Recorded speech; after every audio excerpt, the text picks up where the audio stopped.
நீங்க ஒரு காரியத்தை புரிஞ்சுக்கொள்ளணும். நம்மளுக்கு காரியம் മനസ്സിലാക്കണം. பெரிய ஒரு ஆசீர்வாதம் அது உங்களுக்காக வரப்போகுது. അതിന് വേണ്ടിയിട്ടായിട്ട് പിന്നെ വലിയ ഒരു അനുഗ്രഹം നമ്മൾക്ക് വരാൻ പോവുകയാണ്. நேற்று நான் வந்து காய்கறி எல்லாம் வாங்கிட்டு மார்க்கெட் போயிருந்தோம். കഴിഞ്ഞ ദിവസം ഞങ്ങൾ പച്ചക്കറി വാങ്ങിക്കാൻ മാർക്കറ്റിൽ പോയപ്പോൾ திரும்பி வந்துட்டு கொஞ்சம் லேட் ஆயிடுச்சு. 8:30 9 o'clock ஆயிடுச்சு. கொஞ்சம் லேட் ஆகிப்போய். ஸோ என் வைஃப் சொன்னாங்க, എൻ്റെ വൈഫ് പറഞ്ഞു பிள்ளைகள் ரொம்ப சந்தோஷமா இருப்பாங்க இன்னைக்கு அப்படின்னா. പക്ഷേ ആജ് പിള്ളേരെന്ന് ചിലപ്പോൾ ഇച്ചിരി സന്തോഷത്തിലായിരിക്കും. ஏன்னு கேட்டீங்கன்னா லேட் ஆயிடுச்சுன்னா அவங்களுக்கு தெரியும் ஏதோ ஸ்பெஷலா வாங்கிட்டு வருவாங்க நிச்சயமா அப்பா அம்மா. താമസിച്ചാൽ ചിലപ്പോൾ എല്ലാവർക്കും സ്പെഷ്യലായിട്ട് കഴിക്കാൻ കിട്ടും. அதே மாதிரி நேற்று என்ன பண்ணோம், நாங்கள் கொஞ்சம் ஸ்பெஷலா வாங்கிட்டு வந்தோம். ഇന്നലെ ഇച്ചിരി താമസിച്ച് പോയതാണ് ഇച്ചിരി സ്പെഷ്യലായിട്ട് വാങ്ങും. அதில் என்னைக்கு லேட் ஆனாலும் பிள்ளைகளுக்கு சந்தோஷம். ഞങ്ങൾ എത്രയും താമസിക്കുന്നു അത്രയും അവർക്ക് സന്തോഷമായിരുന്നു. பிரைஸ் தி லார்ட், ஹalleluya.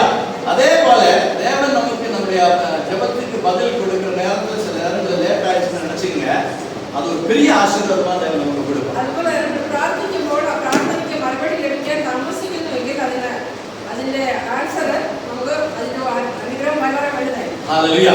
இன்னைக்கு நான் ஒரு சில கோட்ஸ் சில என்ன சொல்றது சொற்கள் சில நல்ல காரியங்கள் கோட்ஸ் அது யாரோ ஒருத்தங்க அனுப்பிச்சிருந்தாங்க, படிச்சு பார்த்து ரொம்ப நல்லா இருந்துச்சு. அது நான் உங்களுக்காக சொல்ல ஆசைப்படுறேன். ചിലർ പറഞ്ഞ ചില വാചകങ്ങൾ ഞാൻ നിങ്ങളെ വായിച്ചു കേൾപ്പിക്കാൻ எப்படி அது ஒன்றாவது விஷயம் அப்படின்னா, சமாதானத்தை விட பெரிய சொத்து எதுவுமே கிடையாது. ആദ്യത്തേത് സമാധാനത്തെക്കാൾ വലിയ സമ്പത്ത് വേറെയില്ല. ஹalleluya. Praise the Lord. சமாதானம் அது தேவன் கொடுக்கிற சமாதானம், அதை விட பெரிய சொத்து எதுவுமே கிடையாது. സമാധാനം നമ്മുടെ ദൈവം തരുന്നതാണ്, അതിനേക്കാൾ വലിയതായി മറ്റൊന്നുമില്ല. யோவானின் சுவிசேஷத்தில் ஆண்டவர் இயேசு கிறிஸ்து சொல்றாரு, യോഹന്നാന്റെ സുവിശേഷത്തിൽ യേശു ക്രിസ്തു പറയുന്നു, நான் என்னுடைய சமாதானத்தை உங்களுக்கு தருகிறேன். ഞാൻ എന്റെ സമാധാനം നിങ്ങൾക്ക് തരുന്നു. உலகம் தருவது போல அல்ல, ഈ ലോകം തരുന്നത് പോലെയല്ല, என்னுடைய சமாதானத்தை நான் உங்களுக்கு தருகிறேன். എന്റെ സമാധാനം ഞാൻ നിങ്ങൾക്ക് തരുന്നു. உலகத்தில் இருக்கிறவங்க எல்லாம் வந்து இந்த உலக மனிதர்கள் என்டர்டைன்மெண்ட் எதற்காக செய்யறாங்கன்னு தெரியுமா? ഈ ലോകത്തിലെ മനുഷ്യരെ അവരുടെ സമയം മറ്റ് ചെലവാക്കുന്നത് എന്തിനു വേണ്ടിയാണ്?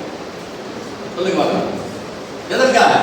എന്തിനു വേണ്ടിയാണ് ഈ ലോകത്തിലെ பார்ட்டிக்கு போறாங்க, സമയം ചെലവാക്കുന്നത്? பார்ட்டிக்கு போறாங்க, പാർട്ടിക്ക് പോകുന്നു, இல்லன்னா சினிமா பார்க்கறாங்க, അല്ലെങ്കിൽ സിനിമ കാണാൻ പോകുന്നു, இல்லன்னா போதைப் பொருட்களை யூஸ் பண்றாங்க, அது அடிஷன், അല്ലെങ്കിൽ അവര് ഡ്രഗ്സ് യൂസ് ചെയ്യുന്നു, അല്ലെങ്കിൽ കള്ളു കുടിക്കുന്നു. இதெல்லாம் ஏன் செய்யறாங்க? ഇതെന്തിനാണ് ചെയ്യുന്നത്? சமாதானம் கிடைக்கிறதுக்காக செய்யறாங்க. അവർക്ക് സമാധാനം കിട്ടുന്നതിന് വേണ്ടിയാണ് ഇതെല്ലാം ചെയ്യുന്നത്. ஆனா உலகத்தில் இருக்கக்கூடிய எந்த காரியத்தை நீங்க செஞ்சாலும் உங்களுடைய சமாதானம் நிறைவு இருக்காது. എന്നാൽ ഈ ലോകത്തിൽ എന്തെല്ലാം കാര്യങ്ങൾ ചെയ്താലും നമുക്ക് ആ സമാധാനം സ്ഥിരമായി നിൽക്കത്തില്ല. ஹalleluya. ஆனால் தேவன் கொடுக்கிற சமாதானம் நம்ம இதயத்துக்குள்ள இருந்தால், ஹalleluya, நமக்கு அந்த ஒருவேளை நைட் வீட்டுக்குள்ள சாப்பிடுறதுக்கு சாப்பாடு இல்லைன்னா கூட இந்த சமாதானம் இருந்துச்சுன்னா அது பெரிய ஒரு ஆசீர்வாதமாக இருக்கும். എന്നാൽ നമുക്ക് നമ്മുടെ ദൈവം തന്ന സമാധാനം നമ്മുടെ ഉള്ളിലുണ്ടെങ്കിൽ ഒന്നുമില്ലെങ്കിലും ഭയങ്കര സമാധാനം. அதாவது சமாதானத்தை விட பெரிய ஒரு சொத்து எதுவுமே கிடையாது. അതുകൊണ്ടാണ് പറഞ്ഞത് സമാധാനത്തെക്കാൾ വലിയ സമ്പത്ത് ഇല്ല. அடுத்த பாகம் சொல்றாரு, கிருபையை விட பெரிய செல்வம் எதுவுமே கிடையாது. കൃപയെക്കാളും വലിയ സ്നേഹം വേറെയില്ല. கர்த்தராகிய இயேசு கிறிஸ்துவினுடைய கிருபை,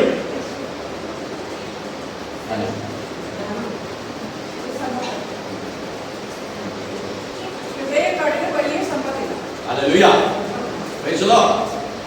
ஆண்டவராகிய இயேசு கிறிஸ்துவினுடைய கிருபையை விட பெரிய ஒரு செல்வம் நமக்கு வேற எதுவுமே கிடையாது. ദൈവത്തിന്റെ കൃപയെക്കാളും വലിയ സമ്പത്ത് അല്ലെങ്കിൽ ധനം വേറെയില്ല. ஹalleluya. அது ஆண்டவர் நமக்கு கொடுக்கக்கூடிய ஒரு பெரிய ஒரு ஆசீர்வாதம். അതും ദൈവം നമുക്ക് തരുന്ന വലിയൊരു അനുഗ്രഹം. ஒரு மனிதனோட கிருபை இருந்தா, ഒരു മനുഷ്യന്റെ കൂടെ ദൈവത്തിന്റെ കൃപയുണ്ടെങ്കിൽ நீங்க எங்க போனாலும் உங்களுடைய காரியங்கள் எல்லாமே வாய்க்கும். നിങ്ങൾ എവിടെയെല്ലാം പോയാലും നിങ്ങളുടെ കാര്യങ്ങൾ എന്തിനു വേണ്ടി പോകുന്ന ആ കാര്യങ്ങളെല്ലാം സാധിക്കും. அதுதான் கிருபையோட ஸ்பெஷாலிட்டின்னு சொல்றேன். അതാണ് കൃപയുടെ മഹനീയത. அடுத்து ரட்சிப்பை விட பெரிய பரிசு வேற எதுவும் கிடையாது. നമുക്ക് കിട്ടുന്ന നമ്മുടെ രക്ഷയെക്കാട്ടിലും വലുതായിട്ടുള്ള ഒരു സമ്മാനം വേറെയില്ല. Praise the Lord. ஹalleluya. யாரோ ஒரு பரிசு கொடுக்கறாங்கன்னு வெச்சுங்களா, ஒரு gift கொடுக்கறாங்கன்னு வெச்சுங்களா, ആരെങ്കിലും വേറൊരാൾക്ക് ഒരു സമ്മാനം കൊടുക്കുന്നതെന്ന് വെച്ചോ, அது ஒரு பெரிய gift. யாரோ ஒரு பெரிய ஒரு மனிதர் வந்து ஒரு gift கொடுக்கறாங்க. உதாரணத்துக்கு நம்ம அதை வந்து ரொம்ப கவனமா அதை வந்து பாதுகாக்கணும். அல்லேலூயா. ஆனா வந்து அதை வந்து எடுத்து ஒரு இடத்துல தனியாக போட்டு விட்டுருவான். போட்டு விட்டுருவான். அது ஏன்? அதுக்கு ஒரு மதிப்பு நம்ம கொடுக்குறோம்.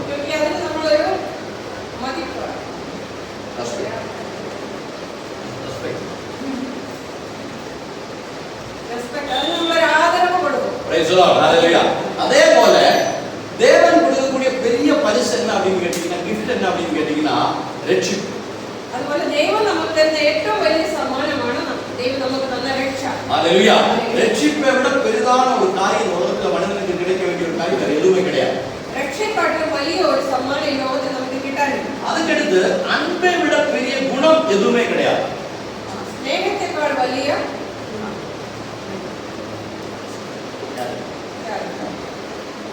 அன்பை விட பெரிய குணம் வேற எதுவும் கிடையாது. സ്നേഹത്തെക്കാളും വലിയ നല്ലൊരു സ്വഭാവം വേറെ ഒന്നുമില്ല. மற்ற தேவன் நம்ம மேல அன்பு கூர்ந்தார்.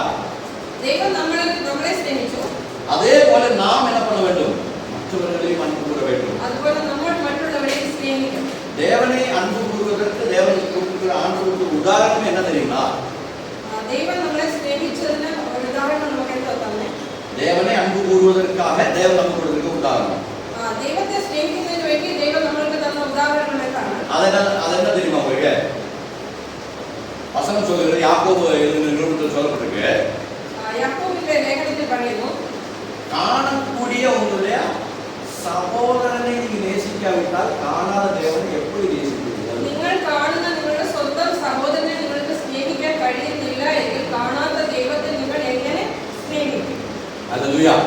பக்கம் பக்கத்துல இருக்கிறவங்க நம்ம சகோதரர்களை நாம் நேசிக்கலைன்னா நம்ம என்னதான் உபவாசம் பண்ணோம், என்னதான் பைபிள் படிக்கிறோம், என்னதான் செய்யணும்னாலும் ஒரு அர்த்தமும் கிடையாது. നമ്മുടെ കൂടെയുള്ള കൂട്ട സഹോദരങ്ങളെ നമ്മൾ സ്നേഹിക്കുന്നില്ലെങ്കിൽ നമ്മൾ എത്ര ദൈവത്തെ സ്നേഹിച്ചാലും അത് സ്നേഹമായിരിക്കും. அடுத்து ரொம்ப முக்கியமான ஒரு காரியம், பெந்தகோஸ்காரங்க பெந்தகோஸ் பிலிவர்ஸ் இந்த நகை நட்டில் எல்லாம் விசுவாசம் பண்ண மாட்டாங்க.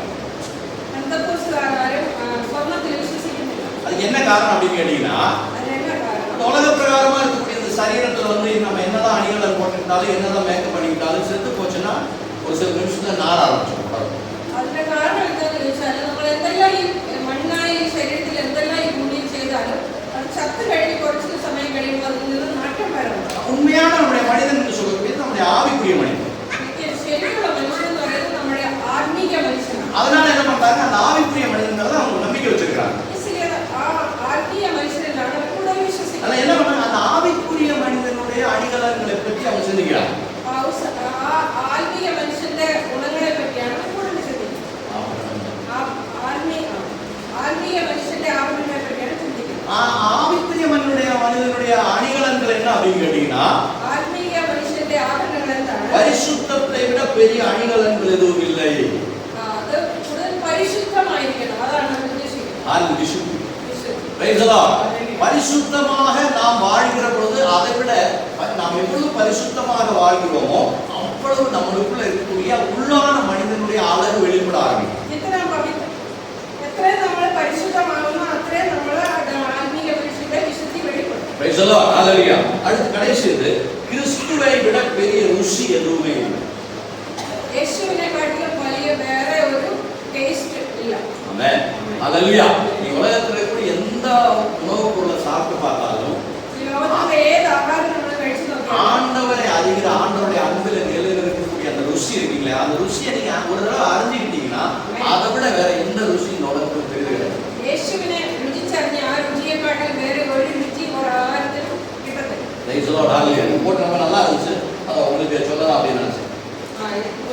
എനിക്ക് ഇച്ചിരി நல்லாயிட்டு ഞങ്ങളെ கேட்சா. ஹalleluya. praise the Lord.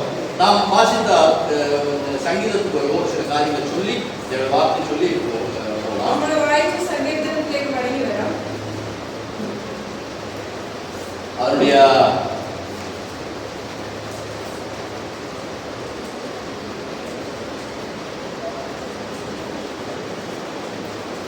ஏழு எட்டு வசனங்களை படி. സങ്കീർത്തനം 16:7-8. ஆலோசனை கண்ட கர்த்தரை துதிப்பேன். சாத்தானுடைய உணர்வியங்கள் என்னை உணர்த்தும்.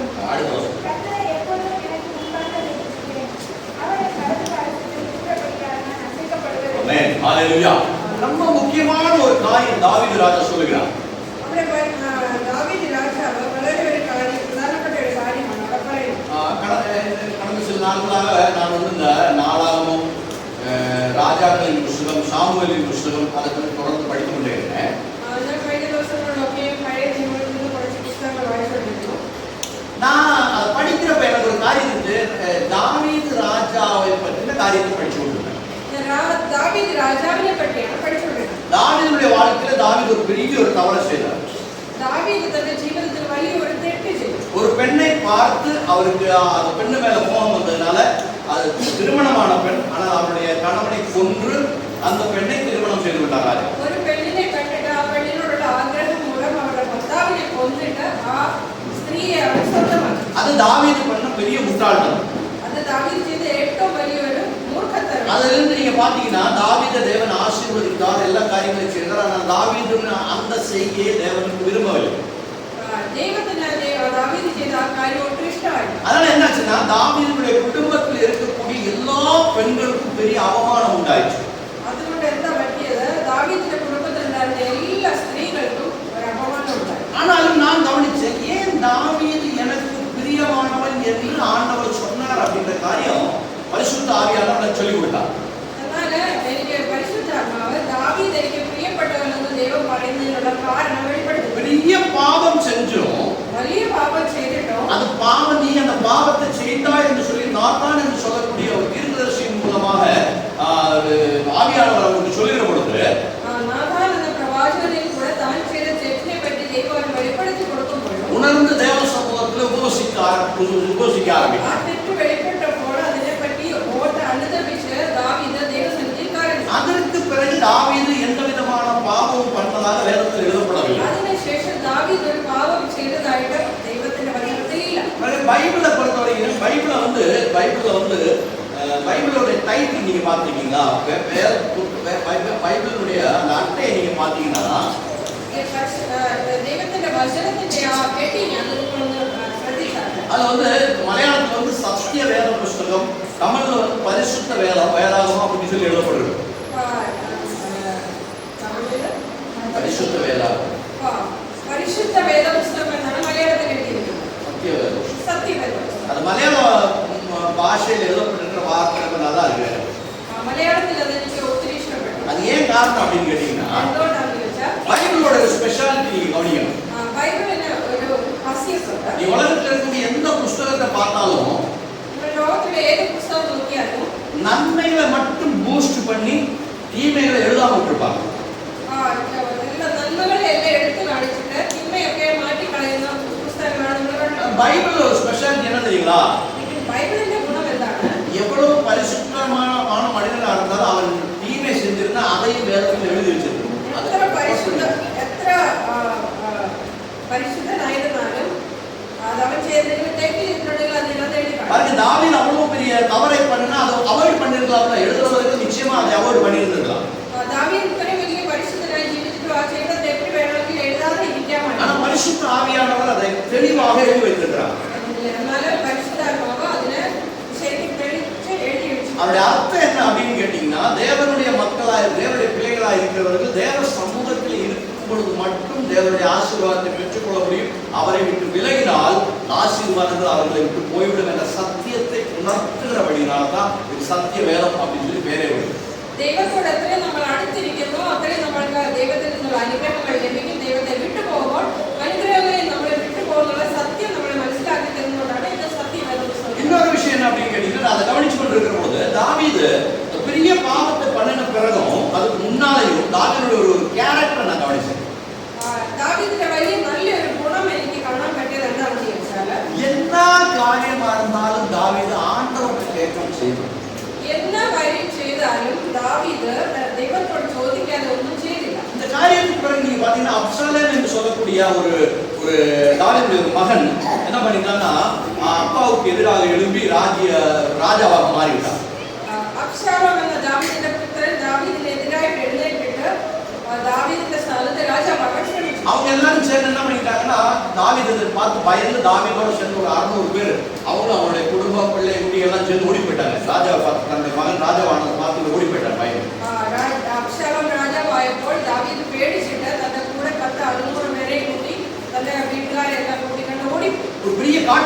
போய் பாடுறாங்க. வெளியே ஒரு காட்டுக்கு போய் பார்க்கணும். அங்க இருக்கிறப்போ இவங்க ஒரு இடத்துக்கு இது பிரயாணம் பண்ணி போயிட்டு இருக்கிறப்போ பெண்கள் மட்டும் கொஞ்சம் பேர் இருக்கிறாங்க, குழந்தை குட்டிகள் இருக்காங்க, ஆடு மாடுகள் இருக்கிறாங்க. அப்போ தாவீது வேற இடத்துக்கு போய் அவரை வீட்டிலே போச்சு ஸ்திரீகளும் குஞ்சுகளும் மாத்திரம் அவரோட சதத்தோட இந்த 600 ஆண்களும் யுத்த வீரர்களும் தனியற்ற இடத்துல இருக்கிறாங்க. 600 பேர் ஆண்களுக்கு யுத்தம் செய்ய ராத்திரியோட வேற திடீர்னு ஒரு படை வந்து இந்த பெண்களையும் குழந்தைகளையும் இந்த ஆடு மாடுகளுடைய எல்லா பொருட்களையும் எடுத்துட்டு போயிட்டாங்க. வேற ஒரு கூட்டர் வந்துட்டு ஸ்திரீகளையும் அவரும் கூட நடந்து சம்பத்து பிள்ளாரை எல்லாம் எடுத்துட்டு வர போய் தாவீதும் தன்னோட கூட இருக்கிறவங்க திரும்பி வந்து பார்க்கறப்ப ஒண்ணுமே இல்லை. தாவீது திருச்சி வந்து நோக்கமாக ஒன்னோட காண வசனம் சொல்லுகிறது, தாவீதின் கூட இருந்தவர்கள் தாவீதை கொல்லும்படியாக கல்லை எடுத்தார்கள் சொல்லி இருக்கிறது. தாவீதிட்ட கூட இருந்தவர் அவரை கொல்லுறதுக்கு கல் எடுத்தது பாருங்க, நான் என் கூட ஒரு 25 பேர் இருக்காங்க வச்சுங்களேன். என்ன கூட 25 பேர் ஃபேமிலியா நம்ம ஒரு இடத்துல செட்டில் ஆயிருக்கோம். நம்மளுடைய குடும்பம் எடுத்து அந்த ஆட்களுக்கு நான் வந்து தலைவனா இருக்கேன். அவருக்கு எல்லாம் அங்க இருக்க ஆம்பளைகள் எல்லாம் கூப்பிட்டு நாங்கள் ஒரு இடத்துக்கு போயிட்டு வரப்போ உங்க எல்லாம் மற்ற பெண்களையும் குழந்தைகளையும் இருக்கிற சொத்து சோத்தையும் பணத்தை எல்லாம் யாராவது திருடிட்டு போயிட்டாங்கன்னா திருப்பி வரப்ப நான் வலுக்கிறவே கூப்பிட்டு போறேன், நீங்க வரலன்னு சொல்லி நான் உங்களை கூப்பிட்டு போறேன். அந்த ஆண்களை அங்கே இருக்கக்கூடிய ஆண்களை கூப்பிட்டு போறேன். திரும்பி வரப்ப ஒண்ணுமே இல்லைன்னா மற்ற என் கூட இருக்கிறவங்களோட மனசு எப்படி இருக்கும்?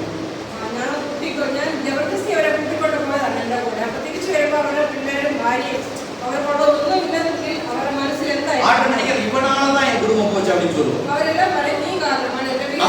சூழ்நிலை தாவீது தன்னோட கூட இது கூட்டு போனவங்க அவருடைய எல்லாமே போச்சு.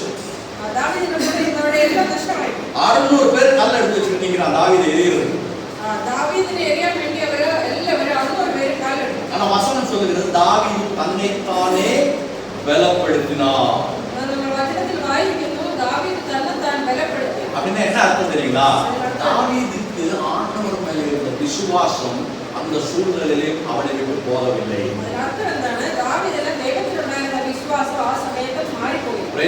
பாருங்க, அந்த விசுவாசம் இருந்தபடினால எல்லாரும் தனக்கு எதிராக எழுப்பி நிற்கிற பொழுதும் தாவீது தேவசனத்துல போய் உட்கார்ந்து ஜெபிக்கிற, ஆண்டவரே அந்த கூட்டத்தை தொடர்வதற்காக நாங்க போகணுமா போக வேணாமான்னு சொல்லி ஆண்டவரை கேட்கிறோம்.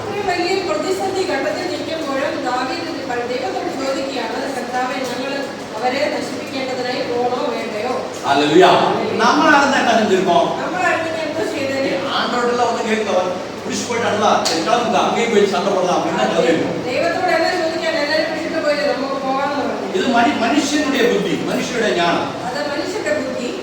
ஒரு சூழ்நிலை வந்து இருக்கிற பொழுது நம்முடைய ஞானத்தின் மூலமாக செயல்பட்டால் அதுல வெற்றி பெற முடியுமா என்று சொல்ல முடியாது.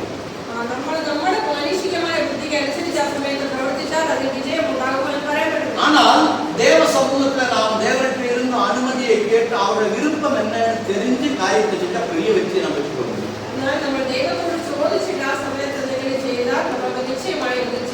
தாவீதுடைய அந்த குணத்தை ஆண்டவருக்கு ரொம்ப பிரியமா இருந்துச்சு.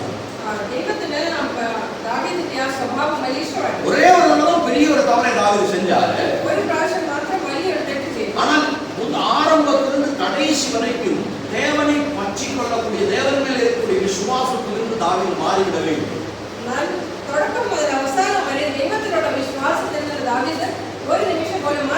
இந்த சூழ்நிலை இவ்வளவு பெரிய சூழ்நிலை தேவ சமூகத்துல முதல்ல பர்மிஷன் வாங்கினாங்க. ஆண்டவர் சொல்லிட்டார். நம்ம வரைக்கும் நம்ம ஆண்டவர் சமூகத்துல போய் அவர்கிட்ட ஆலோசனை கேட்கிறது தேவனுக்கு ரொம்ப பிரியமான ஒரு காரியம். அது நீங்க முதல்ல தெரியும்.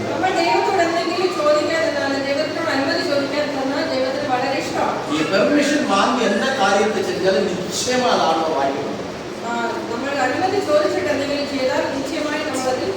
ஒரு சில காரியங்கள் ஆண்டவர் வேணாம்னு சொல்ல விட்டுருங்க. நம்ம பார்ப்போம், அடைய இவ்வளவு காசு வச்சிருக்கோம், இவ்வளவு காரியம் பண்ணிருக்கலாமே, இது பண்ணிருந்தா அப்படி செஞ்சிருக்காங்க. நம்மளுடைய புத்திக்கு அறிவாக இருக்கும்.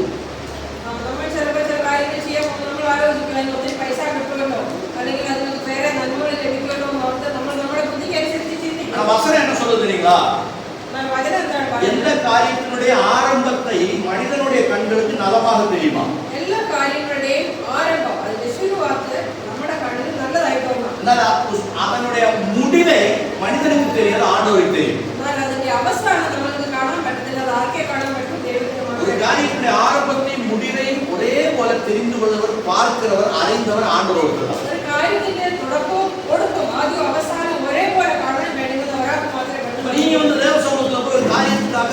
கொடுக்கிற பொழுது தேவன் அதை வேண்டான்னு சொன்னா அந்த நேரத்தில் நமக்கு நன்மையாக இருந்தாலும் ஆண்டவர் வேண்டான்னு சொன்னா நம்ம அதை விட்டுறணும்.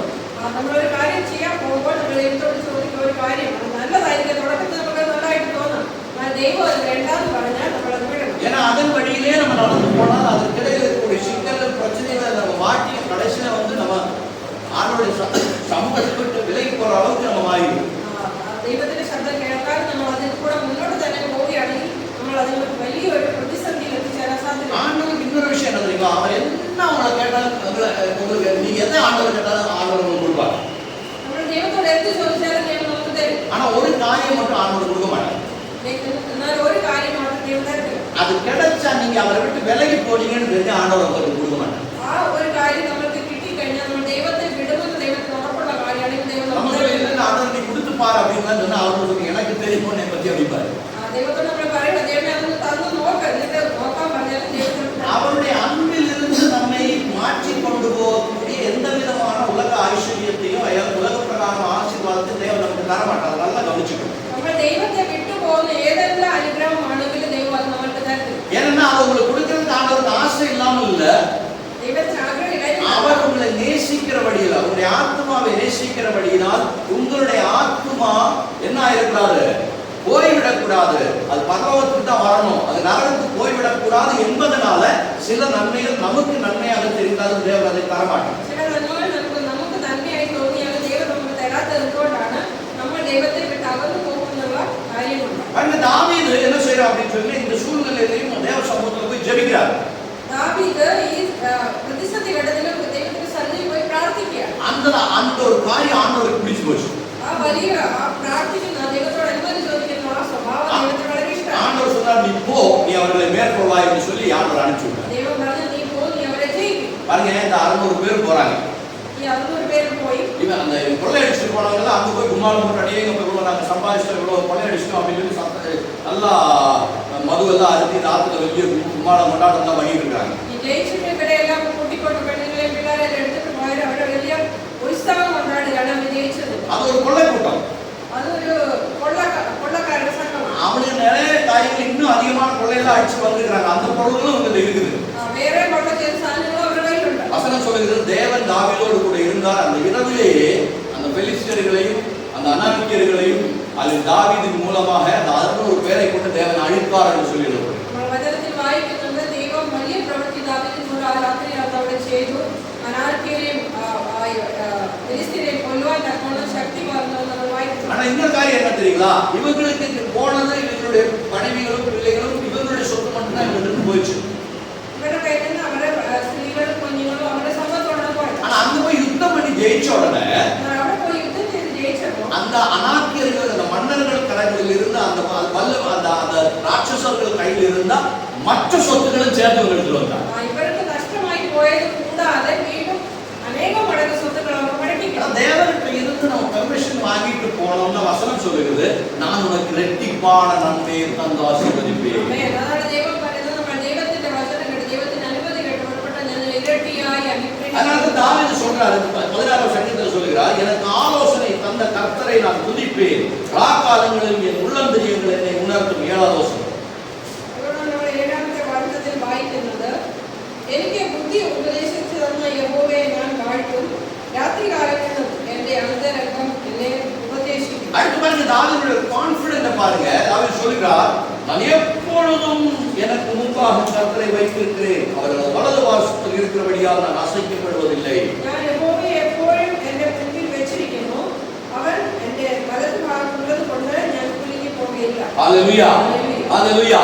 சோ ஆண்டவரை நம்ம எப்போது நம்ம கூட வச்சிருந்தோம்னா எந்த இடத்துலயுமே நம்ம ஃபெயிலியர் ஆக மாட்டோம். നമ്മൾ ദൈവത്തെ എപ്പോഴും നമ്മുടെ മുന്നിൽ വെച്ചിരിക്കുകയാണെങ്കിൽ നമ്മൾ ഒരിടത്ത് തോറ്റു പോകത്തില്ല. இந்த எப்பொழுதும் அப்படின்னு சொல்லக்கூடிய வார்த்தை நம்ம அண்டர்லைன் பண்ணி வைத்துக் கொள்வது ரொம்ப நல்லது. എപ്പോഴും നമ്മൾ ആ വാക്കിനെ നമ്മൾ അണ്ടർലൈൻ ചെയ്ത് വെക്കണം. ஏன் தெரியுங்களா?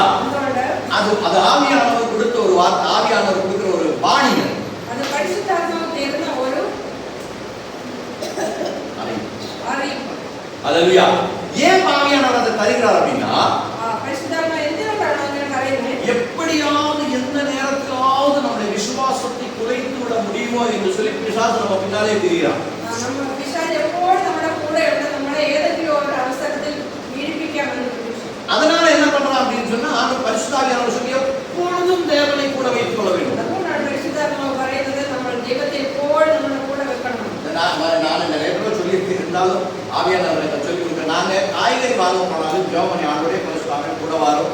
நல்ல காய்கறி கிடைக்கணும், கெட்ட காய்கறி எதுவும் இருக்கக்கூடாது அப்படின்னு சொல்லி சின்ன ஒரு ஜெபம் பண்ணி போவோம். ഞങ്ങൾ പച്ചക്കറി വാങ്ങിക്കാൻ പോയാൽ പ്രാർത്ഥിച്ചിട്ടേ പോകുന്നത്. കർത്താവേ നല്ല പച്ചക്കറി ലഭിക്കണം, ഫ്രഷ് ആയത് ലഭിക്കണം എന്ന് പ്രാർത്ഥിച്ചിട്ട്. கடையில போய் நம்ம வெளியில போட்டு காய்கறி எடுக்க போனோம்னா இந்த காய்கறி கடைக்காரன் சொல்லுவான், நான் நல்லதை வைக்கணும்னு சொல்லுவாங்க. நல்லதை எடுத்து கொடுக்க, அது பழசு புதுசு பந்தம் வந்து எடுத்து கொடுக்குறேன்னு சொல்லி அவங்க எடுத்து கொடுப்பாங்க. வெளியே வச்சிருக்கிறது எடுക്കാൻ தொடங்குமா கடைக்காரன் பாரு, இது எடுக்கணும், ഞാൻ വേറെ നല്ലത് തരാം. ஒரு சாதாரண விஷயம், அது ஒரு பெரிய விஷயம். அதுக்காக ஜெபம் பண்ண வேண்டிய அவசியமே கிடையாது. ചെറിയ കാര്യമായി വേണ്ടി പ്രാർത്ഥിക്കേണ്ട ആവശ്യമുണ്ടോ എന്ന് എനിക്ക് ചോദിക്കാം. அதனால ஆண்டவர் என்ன எதிர்பார்க்கிறார் அப்படின்னா, நம்முடைய சிறிதும் பெரிதுமா இருக்கக்கூடிய எல்லா விண்ணப்பங்களையும் தேவனிடத்தில் செலுத்த வேண்டும் என்று தேவன் ஆசைப்படுகிறார். എന്നാൽ ദൈവം ആഗ്രഹിക്കുന്നത് ചെറുതായാലും വലുതായാലും അത് ദൈവത്തോട് ചോദിച്ചിട്ട് ചെയ്യാനാണ് ദൈവം ആഗ്രഹിക്കുന്നത്. ஹல்லேலூயா. அப்படி அது தேவனுக்கு ரொம்ப பிரியமான ஒரு காரியம். ദൈവത്തിന് ഭയങ്കര ഇഷ്ടമാണ്. தாவீது அதை செய்கிறார். எப்பொழுதும் என் வலது பாரசத்தில் நான் அவரை வைத்திருக்கிறேன். അതുകൊണ്ടാണ് ദാവീദ് പറഞ്ഞത്, എപ്പോഴും എൻ്റെ ദൈവത്തെ എൻ്റെ വലതുവശത്ത് വെച്ചിരിക്കുന്നു. ஹல்லேலூயா. அதனால நான் அசைக்கப்படுவதில்லை. അതുകൊണ്ട് ഞാൻ തോറ്റു പോകുന്നില്ല. ஹல்லேலூயா. அடுத்த ஒரு வசனத்தை நான் படிப்போம். யோவான் எழுதின சுவிசேஷம் 8வது அதிகாரம் 12வது வசனம். ஒரு சில காரியங்களை சொல்லி ஆவியானவருக்கு ஆலோசனை சொல்லி நாம் ஜெபித்து முடிப்போம். യോഹന്നാൻ എഴുതിയ സുവിശേഷം 8வது அதிகாரம் 12வது வசனம். John 8:12.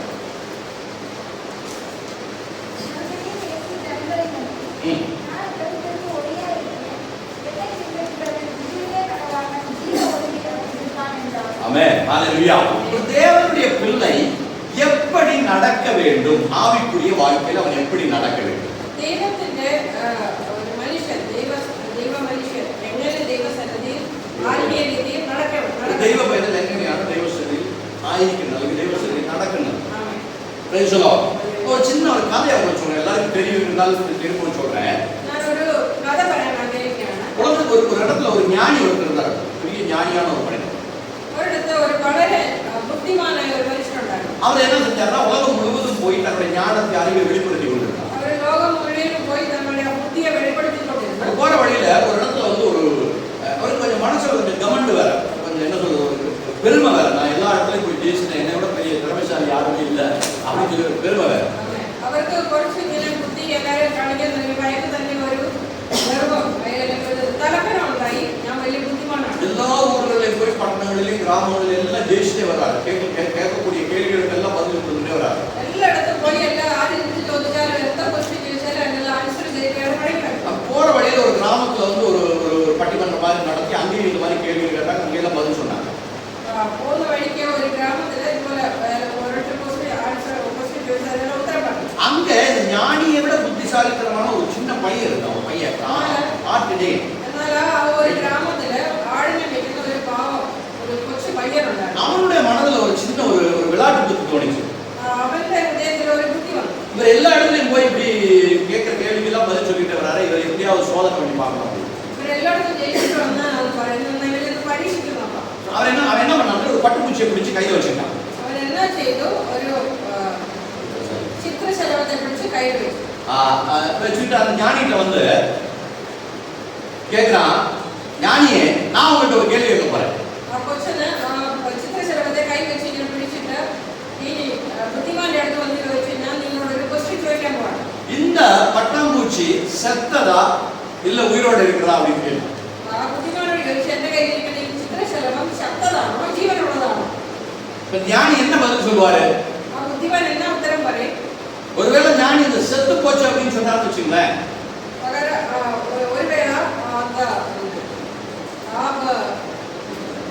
ചിത്രശലഭത്തെ അവൻ കൈ തുറന്നു വിട്ടാല് അത് ജീവനോടും. செத்து போச்சுன்னு சொன்னாருன்னா ചത്തുപോയെന്ന് പറഞ്ഞാല് இவன் கையை திறந்தானா அது பறந்து போயிடும். അത് കൈ തുറക്കുമ്പോൾ അത് പറഞ്ഞു. ஆனா உயிரோட இருக்குன்னு சொன்னான்னு வச்சுங்களேன், ജീവനോടെ ഇരിക്കുന്നെന്ന് പറഞ്ഞാലോ அப்படியே ஒரு சின்ன விரல வச்சு அமுக்குனா போதும், அந்த பட்டுப்பூச்சி செத்து போயிடும். അവനൊരു കൊച്ചു പേര് വെച്ചാൽ നോക്കി അത് சத்தம். அப்ப இந்த ஞானியினுடைய எந்த எந்த எந்த எந்த எந்த எந்த என்ன சொல்றது பதில் வந்தாலும் அந்த பதிலை வச்சு பிடிக்கலாம். കൊച്ചു ചെറുക്കേണ്ട ബുദ്ധിയുടെ തെളിഞ്ഞാണ് എന്നാ ഉത്തരം പറയുന്ന അതിന് എതിരായിട്ട് പ്രവർത്തിക്കാൻ മനസ്സിലായി. அவர்தான் ஞானியாச்சு. ஒரு நிமிஷம் யோசிச்சார். அவன் புத்திமான் ஒரு பிராവശ്யம் ஆலோசிச்சு நான் என்ன சொல்லணும்? என்னோட என்ன மறுபடியும் கரெக்டா உலகம் முழுவதும் போய் எல்லா கேள்விகளுக்கும் பதில் கேட்டு ஜெயிச்சு எல்லாரையும் ஜெயிச்சுட்டு வந்திருக்கேன். நான் எல்லா இடத்துக்கும் போய் எல்லாம் ஜெயிச்சுட்டு வந்த ஒരാളാണ്. இந்த பையன்கிட்ட தோத்துட்டோம்னா அவ்வளவுதான், எல்லாம் முடிஞ்சு போச்சு. ഈ കൊച്ചിനോട് തോറ്റുപോയാൽ എല്ലാം തീർന്നു. கொஞ்ச நேரம் யோசிச்சார். കുറച്ച് നേരം ആലോചിച്ചു. யோசிச்ச பிறகு அவர் சொன்னாரு, ആലോചിച്ചതിന് ശേഷം പറഞ്ഞു, நபி அந்த பட்டுப்பூச்சியினுடைய வாழ்வும் சாவும் உன்னுடைய கையில் இருக்கிறது. ആ കൊച്ചിനോട് പറഞ്ഞു, മോനെ ഈ ചിത്രശലഭത്തിന്റെ ജീവനും മരണവും എല്ലാം നിന്റെ കയ്യിലായിരിക്കും. அல்லேலூயா. நீ நினைச்சா அதை உயிரோட விட முடியும், நீ நினைச்சா அதை என்ன பண்ண முடியும்? கொல்லவும் முடியும். നീ വിചാരിച്ചാൽ അതിനെ കൊല്ലാനും പറ്റും, നീ വിചാരിച്ചാൽ അതിനെ ജീവനോടെ വിടാനും. அதே போலதான் நம்முடைய வாழ்க்கை. അതുപോലെയാണ് നമ്മുടെ ജീവിതം. நாம் மற்றவர்கள் மேல் பழியை சாத்தி ஒவ்வொரு தடவையும் நழுவி போயிட்டு இருக்கிறோம். നമ്മൾ മറ്റുള്ളവരോട് പഴി ചുമത്തി ഓരോ ദിവസം മുന്നോട്ട് പോകണം. ஆனால் நம்முடைய வாழ்க்கையில் நம்முடைய ஆசீர்வாதமும் நம்முடைய சாபமும் நம்முடைய மரணமும் நம்முடைய தோல்வியும் எல்லாமே தேவன் நம் கையில கொடுத்திருக்கிறார். ദൈവം നമ്മുടെ കയ്യിൽ തന്നെയാണ്. നമ്മുടെ ജീവനും മരണവും നമ്മുടെ മുന്നോട്ടുള്ള ഭാവി എല്ലാം തന്നെ ഇരിക്കുന്നത്. ஹalleluya. அதுக்கு வழிகளை தேவன் நமக்கு வகுத்து கொடுத்திருக்கிறார். അതിനോട് വഴി ദൈവം നമുക്ക് കാണിച്ചു തരുന്നു. எந்த வழியில நாம் நடந்தால் ஆசீர்வாதத்தை பெற்றுக்கொள்ள முடியும் என்பதை தேவனுடைய வார்த்தை நமக்கு சொல்லுகிறது.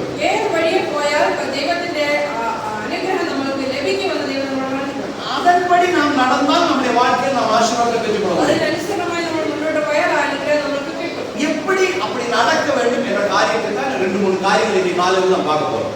അതിനു വേണ്ടി എങ്ങനെ നടക്കണം എന്നുള്ള 2 കാര്യങ്ങൾ പറയാനാണ് ഞാൻ ஒண்ணு, நாம் நம்முடைய ஆவிக்குரிய வாழ்க்கையில மாம்ச பிரகாரமாய் நடக்கவே கூடாது.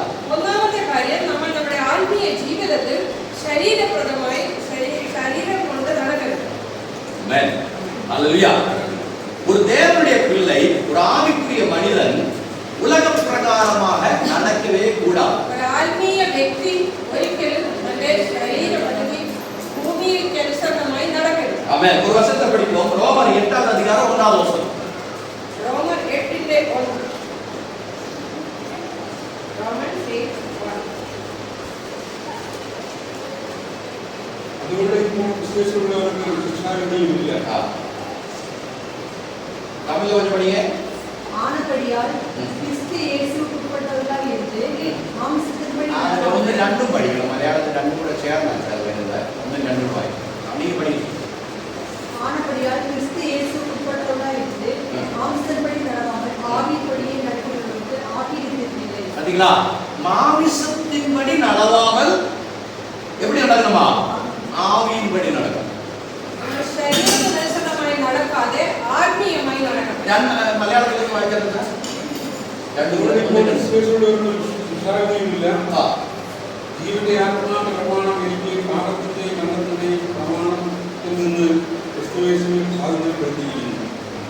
മലയാളത്തിൽ അത് ഇംഗ്ലീഷ് ട്രാൻസ്ലേഷൻ വന്നിട്ടില്ല. തമിഴിൽ ഇങ്ങനെയാണ് പറയുന്നത്, നിങ്ങൾ എന്ത് ചെയ്യണം? മാംസത്തിൻ വഴി അല്ലെങ്കിൽ ലോകപ്രകാരമായിട്ട് നടക്കാതെ ഒരു ദൈവത്തിന്റെ പൈതൽ എങ്ങനെ നടക്കണം? ഒരു ആത്മീയനായിട്ട് നടക്കണം. അങ്ങനെ ഉള്ളവർക്ക് ക്രിസ്തു യേശുവിൽ എന്തില്ല? ന്യായത്തീർപ്പില്ല. അങ്ങനെ അതിന് ശരിക്കുള്ള ട്രാൻസ്ലേഷൻ. ஸோ அப்படி கிறிஸ்துவுக்குட்பட்டவராக இருந்து மாமிசத்தின்படி நடவாமல் ஆவியின்படியே நடக்கிறவர்களுக்கு ஆக்கிய தீர்ப்பில்லை. ஹalleluya. தேவனுடைய பிள்ளைகள் எப்படி நடக்கணும்?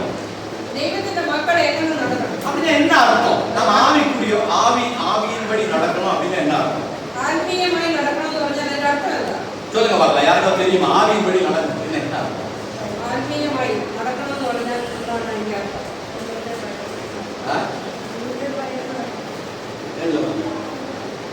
கேட்கல ദൈവത്തെ ഭയപ്പെട്ട് നടക്കണം. ദൈവത്തെ ഭയപ്പെട്ട് നടക്കണം. ഓക്കെ, അതൊരു ഭാഗം ശരിയാണ്. വേറെ ആർക്കാ சொல்ல முடியுமா? ഒരു ഭാഗം ശരിയാക്കാൻ പറഞ്ഞിട്ട്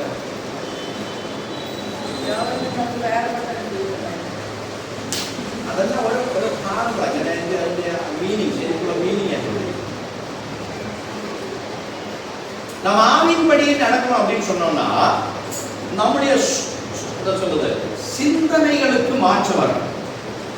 ആത്മീയമായി നടക്കണം എന്ന് പറഞ്ഞാൽ അതിന്റെ അർത്ഥം നമ്മുടെ ചിന്തകൾക്ക് മാറ്റം വരും. அது நல்ல ஒரு உதாரணம் ஆவியானவர் கொடுக்கிறார் பாருங்க.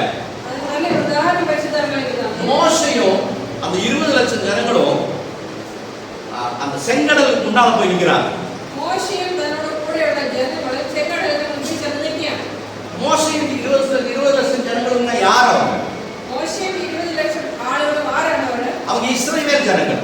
அவர் இஸ்ரவேலியர். தேவனுடைய பிள்ளைகள். தெய்வத்தின் மக்கள். நாம் எப்பொழுதுமே நம்ம மனசுல ஒரு காரியத்தை நினைக்கிறோம், நான் யாரு? தேவனுடைய பிள்ளை. நம்ம எப்பொழுது நம்ம ஹிருதயத்தில் வந்து சிந்திக்கணும், நம்ம தெய்வத்தின் மக்கள். நான் தேவனுடைய பிள்ளை என்ற உருக்கமான என்ன சொல்றது, உறுதியான ஒரு விசுவாசம் நம்மளுக்குள்ள இருந்தா தான் நம்மளுக்கு வந்து வழிகள் திறக்கப்படும், கண்கள் திறக்கப்படும். அது ரொம்ப முக்கியமான ஒரு காரியம். நம்முடைய ஹிருதயத்தில் ஒரு உரச்ச விசுவாசம் வேணும், நம்ம தெய்வத்தின் மக்கள் ஆகணும். பாருங்க, அவங்க அங்க போய் நிக்கிறப்போ அவரை செங்கடல்ல வந்து நிற்கும் எல்லாத்துக்கும் வந்தது போல அவங்களுக்கு தடை. எல்லாருக்கும் வந்தது போல, எல்லாரும் ஜீவனத்தில் வந்தது போல அவருடைய ஜீவனத்தில் ஒரு தடசம். என்ன தடை? என்ன தடசம்? என்ன தடை? தடசம் செங்கடல் முன்னால நிக்க, அதான் தடை. செங்கடல் அவரோட முன்பில். ஆமென். ஆனால் ஆண்டவர் அவங்க என்ன சொல்றாங்க? நான் தெய்வங்களோட தான் பாருங்க. அதை பார்த்து நீ பயந்து நிக்க கூடாது. அதை கண்டுட்டு நீங்கள் பயப்பட்டு நிக்கல. என்ன பண்ணணும்? என்ன செய்யணும்? நீங்கள் அந்த செங்கடலுக்கு நேராக போங்கள் அப்படின்னு சொல்லி மோசைக்கு ஆண்டவர் சொல்றாரு. செங்கடல்ல நேராயிட்டு நடக்க வேண்டிய மோசையோட ஜெபமா இருக்கு. உலக பிரகாரமா இருக்கிறவங்க தான் என்ன செஞ்சிருப்பான்? நீ பூமியில நெடிய மனுஷன் ஆயிருந்தவன் அந்த செங்கடலை பார்த்துட்டு செங்கடலை கண்டுட்டு இந்த பக்கம் வழி கிடையாது, அப்படியே வழி இந்த இல்ல, பக்கம் மலையா இருக்கு, இந்த பக்கம் பர்வதமா இருக்குது, அப்படியே மலையாணி புறம் மலையாண திருப்பி போயிடலாம் அப்படின்னு திருப்பி போனா கடைசியா என்ன பண்ணிடுவான்? எகிப்துல போய் திரும்ப மாட்டிக்கிடுவான்.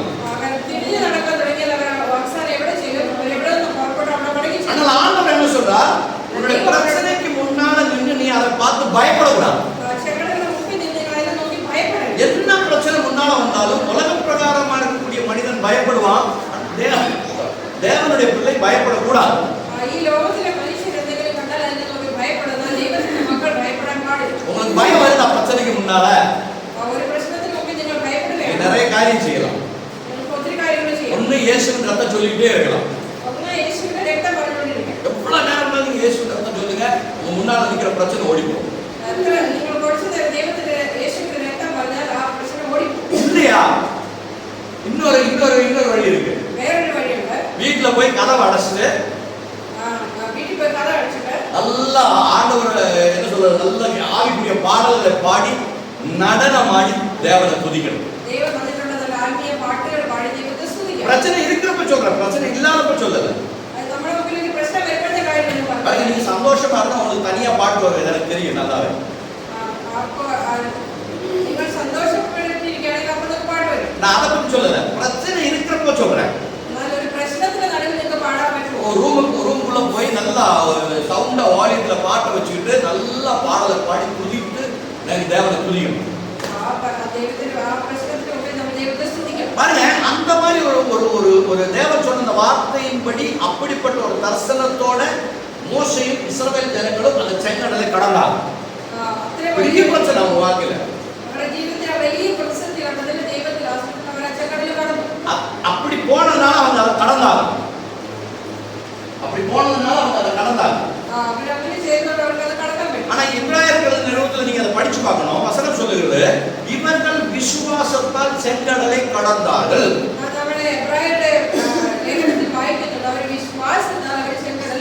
பின்னால வந்து எகிப்தின் சேனை வந்துருந்துச்சு.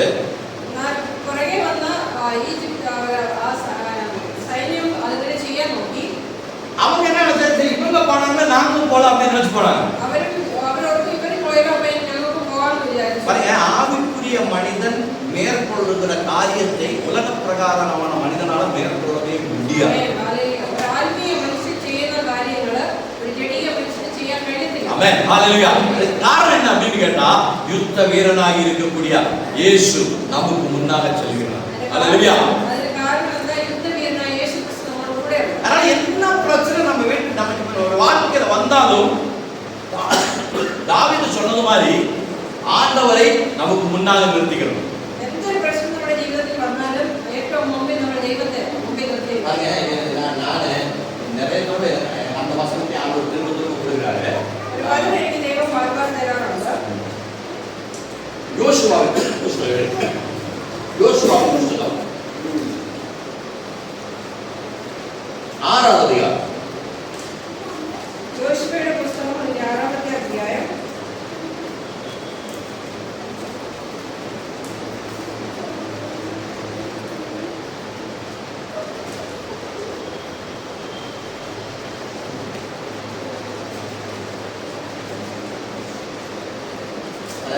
அது தமிழ்ல கொஞ்சம் வித்தியாசமா இருக்கு. மலையாளத்திலையும் இங்கிலீஷ்ல நல்லா டிரான்ஸ்லேட் பண்ணியிருக்காங்க. படிக்கலாம் படிச்சது படி.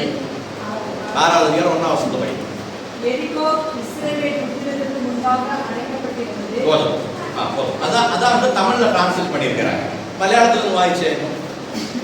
എന്നാൽ യെരിഹോവിനെ ഇസ്രായേൽ മക്കളുടെ നിമിത്തം അടച്ചു ഉറപ്പാക്കിയിരുന്നു. ഒന്നുകൂടെ വായിച്ചാൽ കേട്ടില്ല. എന്നാൽ യെരിഹോവിനെ ഇസ്രായേൽ മക്കളുടെ നിമിത്തം അടച്ചു ഉറപ്പാക്കിയിരുന്നു. Okay, very good. ഓക്കേ, தமிழ்ல என்ன எழுதப்பட்டிருக்கு? எரிகோ இஸ்ரவேல் புத்திரருக்கு முன்பாக எரிகோ இஸ்ரவேல் புத்திரருக்கு முன்பாக அடைக்கப்பட்டிருக்கு. அப்படிதான் வந்து தமிழ்ல எழுதப்பட்டிருக்கு. டிரான்ஸ்லேட் தமிழ்ல வந்திருக்கு. மலையாளத்துல என்ன எழுதியிருக்காங்க அப்படின்னு கேட்டீங்கன்னா, எரிகோ இஸ்ரவேலர்களுக்கு பயந்து அவர்கள் பட்டணத்தை அடைத்து வைத்திருக்கிறார்கள் அப்படின்னு மலையாளத்தில் சொல்லப்பட்டிருக்கு. யாருக்கு பயந்து? தேவனுடைய பிள்ளைகளுக்கு பயந்து உலகத்தான் என்ன பண்ணிட்டான்? பயந்து இருக்கிறான்னு அர்த்தம். தேவனுடைய பிள்ளைகளுக்கு உலகத்தான் பயந்துருக்காங்க. இங்கிலீஷ்ல படியும். இங்கிலீஷ்ல இருக்கு. Jericho was tightly shut because of the sons of Israel. Because of the sons of Israel. பாருங்க, அந்த வசனம் நல்லா கவனிக்கணும். Because of the sons of Israel. இஸ்ரவேலியர் நிமித்தமாக எரிகோ அடைக்கப்படுது. ஆமென். இஸ்ரவேல் மக்களை பேடிச்சிட்டான எரிகோ அடைச்சிட்டு. அருமையான ஒரு தேவ தூதை, தேவனுடைய ஆலோசனை நான் உங்களுக்கு சொல்ல போறேன். அதுபோல நான் தேவனுடைய ஆலோசனை பறையேன். உங்களுக்கு முன்னால வரக்கூடிய ஆசீர்வாதங்கள் தடை பெறுவதற்கு காரணம் என்ன தெரியுங்களா? உங்களுக்கு முன்பு வரக்கூடிய அனுகிரகத்தை தடைப்படுறதுக்கு காரணம் என்ன? முதல் விஷயம், ஆதித்த காரியம், நீங்க தேவனுடைய பிள்ளை என்பதை பார்த்து பிசாசு பயந்து உங்களுடைய ஆசீர்வாதத்தை தடைபடுத்தி வச்சிருக்கான். ஆமென். நீ தேவனுடைய மகன் அல்லது மகள் என்று பேடிச்சிட்டான இந்த அனுகிரகத்தை தடைச்சு. ஏன்னா நீ வந்தா நிச்சயமா உங்களுடைய ஆசீர்வாதத்தை நீ கொண்டு போவேன்னு அவனுக்கு நல்லா தெரியும். அவனை நல்லபடி அறியா. நீ வந்தா நீ அவருடைய அனுகிரகத்தை நீ கொண்டு போ. ஏன் എന്തുകൊണ്ട്? யுத்தம் யாருக்குள்ளது? யுத்தம் ஆரோடனா தேவனுக்கு. ஹalleluya, praise the lord. உன்னுடைய எதிரியா இருக்கக்கூடிய பிசாசை வெல்லக்கூடிய வல்லமையும் அதனை வெற்றி பெற்று உனக்கு கொடுக்கக்கூடிய ஆசீர்வாதத்தை யார் செய்றாங்க? நீ யுத்தம் பண்ணல, உனக்கு முன்பாக செல்லுகிற தேவன் யுத்தம் பண்ணுகிறார். ஆமென். உங்களுக்கு முன்பில் வெச்சிருக்கிற அனுகிரகங்களை നിങ്ങൾക്ക് തരുവാൻ വേണ്ടി യുദ്ധം ചെയ്യുന്ന ആരാണ്? നിങ്ങളുടെ മുൻപിൽ പോകുന്ന യേശു. ஒரு உதாரணம் சொல்ற பாருங்க, உங்க பிள்ளையுடைய ஆசீர்வாதம், നിങ്ങളുടെ മക്കളുടെ അനുഗ്രഹം. ஏன் பிள்ளையுடைய ஆசீர்வாதத்தை பிசாசு தடைப்படுத்துறான்? കുഞ്ഞുങ്ങളുടെ അനുഗ്രഹത്തെ എന്തുകൊണ്ടാണ്? ஏன் பிள்ளைகள் நல்லா படிக்கிறாங்கன்னா ஒரு பொறாமை கொண்டு வந்து ஏதாவது காரியத்தை கொண்டு வந்து அந்த படிக்கக்கூடிய இதில் வந்து எடுத்து விட்டுறாங்க பிசாசு. பிள்ளை நல்லപോലെ പഠിക്കുന്ന പിള്ളേരാണ് എന്തിനാണ് പിശാച് എന്താ തടയുന്നത്? ஏன் தெரியுமா? பிசாசுக்கு பயம். പിശാചിന് ഭയമാണ്. விட்டா உன் பிள்ளைகள் என்ன பண்ணிடுவாங்க? சொல்லுங்க, பைபிள் ஸ்டடி எடுத்துருவாங்க, உட்கார வச்சு 4 மணி 5 மணி வரைக்கும் விட மாட்டேங்க. நீங்க வாயத்தை விட மாட்டேங்க. பிசாசுக்கு தெரியும் உன்னுடைய பிள்ளைகள் படிச்சாங்கன்னா என்ன ஆயிடுவாங்க? നിങ്ങളുടെ പിള്ളേർ പഠിച്ചാൽ എന്താവുമെന്ന് പിശാചിന് അറിയാം. சொல்லுங்க. എന്നാ എന്താണെന്ന് അറിയാം. உங்க பிள்ளைகளை பத்தின வாக்குத்தத்தம் உங்களுக்கு தெரியாதா? പിള്ളേരെ പറ്റിയുള്ള വാഗ്ദത്തങ്ങൾ നിങ്ങൾക്ക് உங்களை பத்தின வாக்குத்தத்தம் உங்களுக்கு தெரியுமா? ഹല്ലേലൂയ. இன்னொரு கதை, அடுத்த கதை அதான் செட்டா. ഒരു കഥയോടെ പറഞ്ഞാലേ മനസ്സിലാവും. ஒரு இடத்துல ஒரு பிச்சைக்காரன் இருந்தார். ഒരിടത്ത് ഒരു ഭിക്ഷക്കാരനുണ്ടായിരുന്നു. பிச்சைக்காரன் வீடு வீடா போய் அம்மா எல்லாம் கொடுங்க கொடுங்க கொடுங்க கொடுங்கன்னு சொல்லிட்டு பிச்சை கேட்பாங்க. ആ ഭിക്ഷക്കാരൻ ഓരോ വീട്ടിലും പോയി അമ്മ വല്ലതും തരണേ തരണേ തരണേ ചോദിച്ചോണ്ടിരുന്നു. அப்படி பிச்சை வாங்கிட்டு ஒரு வீட்லயும் பிச்சை கிடைக்கிறத வாங்கிட்டு வருவாரு. ഓരോ വീട്ടിൽ കിട്ടുന്നതെല്ലാം വാങ്ങിച്ചോണ്ട് വന്നു. ஒரு தடவை ஒரு தங்க வியாபாரியோட வீட்டுல பிச்சை வாங்க போனாரு. ഒരു ദിവസം ഒരു സ്വർണ്ണ വ്യാപാരിയുടെ വീട്ടിൽ ഭിക്ഷ തട്ടി. அவர் வெளியில சோபால உட்கார்ந்து இருக்கிறப்ப இவர் வந்து ஐயா எல்லாம் கொடுங்க ஐயா அப்படின்னு சொன்னாரு. ആ സ്വർണ്ണ വ്യാപാരി ഇതിന്റെ പിരിക്കുമായിരുന്നു. അപ്പൊ ഇയാൾ ഭിക്ഷ ചോദിക്കാൻ വേണ്ടി ചെന്നു. இவர் என்ன பண்ணாரு, அங்க இருக்கிற அவரோட பால்ஸ்ல இருந்து ஒரு ரூபா காசு எடுத்து அவரோட தட்டு மாதிரி ஒரு திருவோடு மாதிரி பிடிச்சு போறாங்க. அதுக்குள்ள போடுறாங்க. வியாபாரி பிச்சை வாங்கிக்காம பிச்சைக்காரங்க பாத்திரத்தினோட ஒரு சிக்கா எடுத்து காசு அந்த காசு அந்த பாத்திரத்துல போய் விழுந்த உடனே ஒரு வித்தியாசமான சத்தம் வந்துச்சு அந்த பாத்திரத்துல.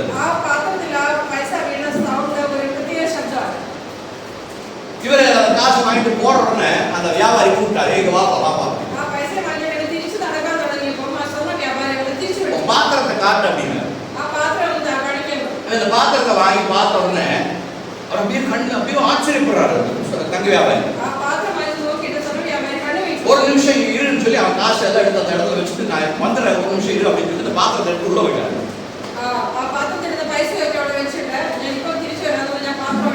ஒரு 10 நிமிஷம் கழிச்சு ஒரு நல்ல தங்க தட்டு அப்படியே பளபளன்னு என்ன சொல்றது ஜொலிக்கிற மாதிரி ஒரு தங்க தட்டு எடுத்து வந்து உன் கையில வந்து வச்சு காப்பீங்க.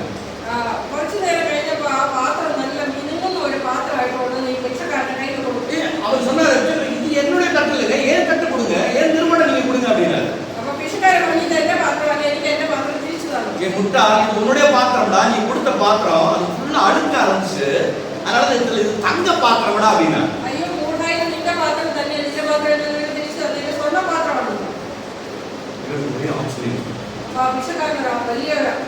பாருங்க, வருஷம் முழுசும் பிச்சை எடுத்துக்கிறான். ஆனா என்ன செய்யறான், என்ன பாத்திரத்துல பிச்சை எடுக்கிறான், தங்க திருவோட்டை வச்சுட்டு பிச்சை எடுக்கிறான். என்னங்க தங்க திருவோட்டை வித்தா போதுமே அவனுக்கு கோடியே காசு கிடைக்கும் இல்லையா? அப்ப இவர் கேட்டாரு, என்ன முட்டாள்தனமா இந்த தங்க பாத்திரத்தை வச்சு நீ போய் பிச்சை எடுத்துட்டு இருக்கிற அப்படின்னு கேக்குறாரு. இவர் என்ன சொன்னார் தெரியுமா? ஐயா, என் முப்பாட்டன்ல இருந்து நான் பிச்சைக்காரன்.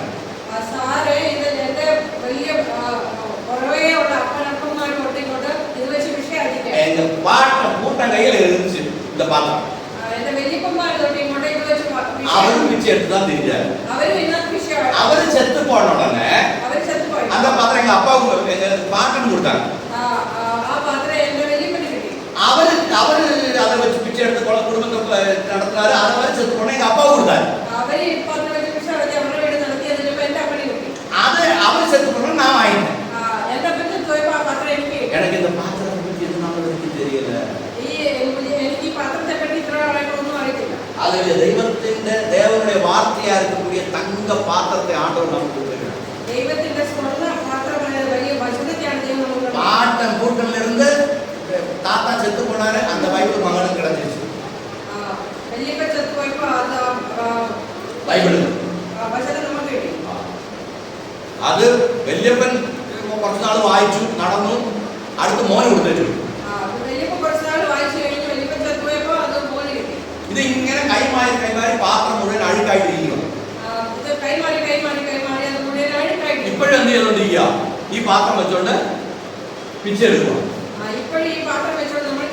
ഇപ്പൊ എന്നാ പண்றோம், இதே பாத்திரத்தை வச்சு நம்ம பிச்சை எடுத்துக்கிறோம். ஏன் இதை பத்தி உங்களுக்கு தெரிய மாட்டேங்குது. உங்களை பற்றி தேவனுடைய வாக்குத்தத்தம் என்ன தெரியுமா? നിങ്ങളെ പറ്റി ദൈവത്തിനുള്ള വാഗ്ദത്തം എന്താണ്?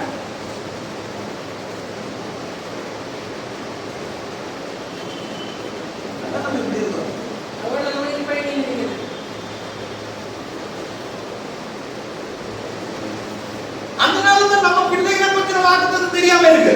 നമുക്ക് നമ്മുടെ പിള്ളേരെ പറ്റി ദൈവം പറഞ്ഞിരിക്കുന്ന വാഗ്ദത്തങ്ങൾ അറിയത്തില്ല. தேவனை பிள்ளைகளை அழைத்து அவர்களை ஆசீர்வதிப்பதற்கு அவருடைய வாக்குத்தத்தங்கள் மூலமாக தேவன் நம்மை ஆசீர்வதிக்கிறார்.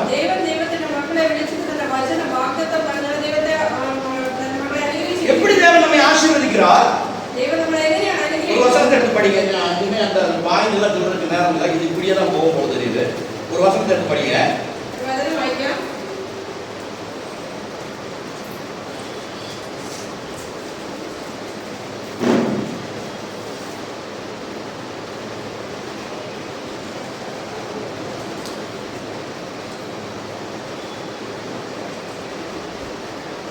2 பேதுரு 1ஆம் அதிகாரம் 3-4 வசனங்கள்.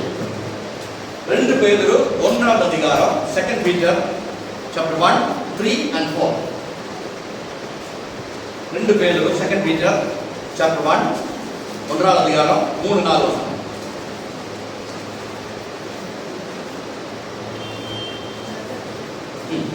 ஒன்றாவது அதிகாரம் 2 Peter பேதுரு 1ஆம் அதிகாரம் 3-4 வசனம்.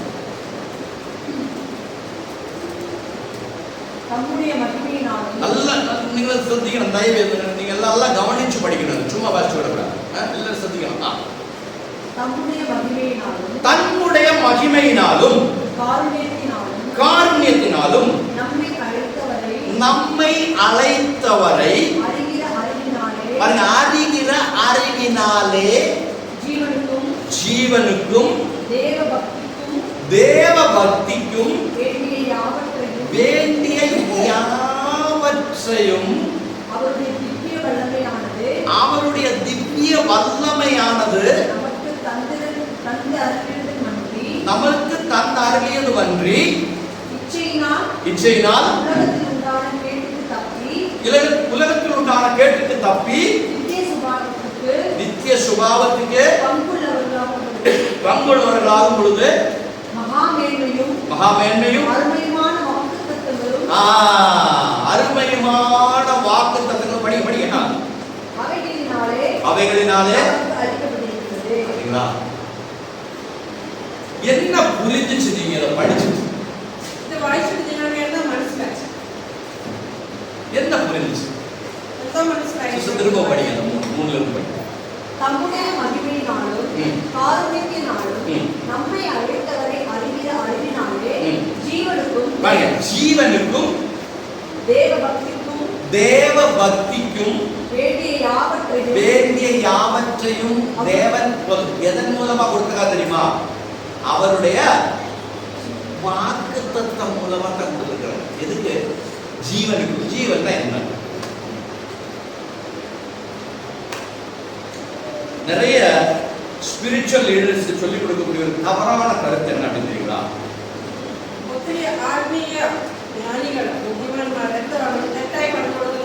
என்ன தெரியுமா? ஆவிக்குரிய காரியத்துல தான் ஆசீர்வாதம். இந்த உலகத்துல ஆசீர்வாதம் இல்லைன்னு சொல்லி பெரிய தவறு. ஆத்மீய ஜீவனத்தில் மாத்திரமே அனுகிரகம் உள்ள உண்மையை நமக்கு அனுகிரகங்கள் இல்ல.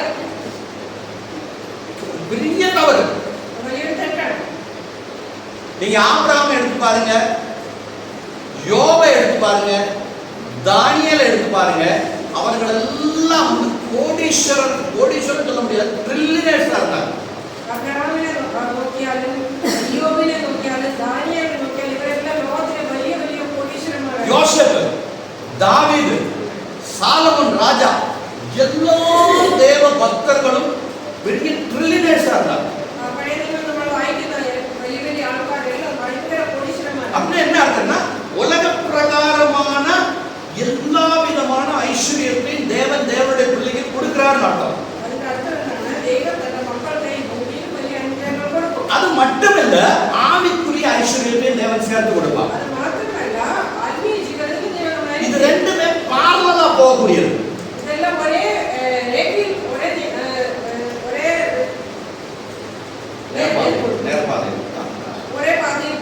ஆவிக்குரிய ஐஸ்வர்யமும் சரி, உலக பிரகாரமான ஐஸ்வர்யமும் ஒரு தேவனுடைய பிள்ளைக்கு நிச்சயமாக வேணும், இருக்கணும். அது இருந்தால்தான் உலக மக்களுக்கு நீங்கள் ஆராதிக்கிற தேவனை பற்றி தெரியும்.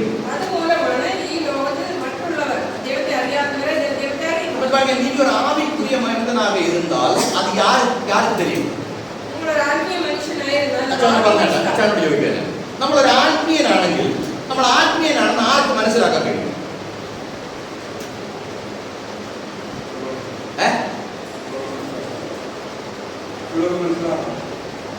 ആർക്ക് മനസ്സിലാക്കാൻ കഴിയും? നമ്മളൊരു ആത്മീയനാണെങ്കിൽ മനസ്സിലാക്കാൻ കഴിയും. ആർക്ക് മനസ്സിലാക്കാൻ കഴിയും?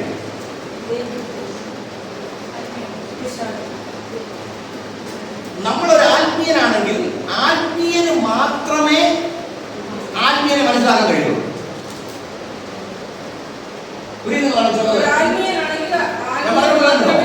ആത്മീയന് മാത്രമേ ആത്മീയനെ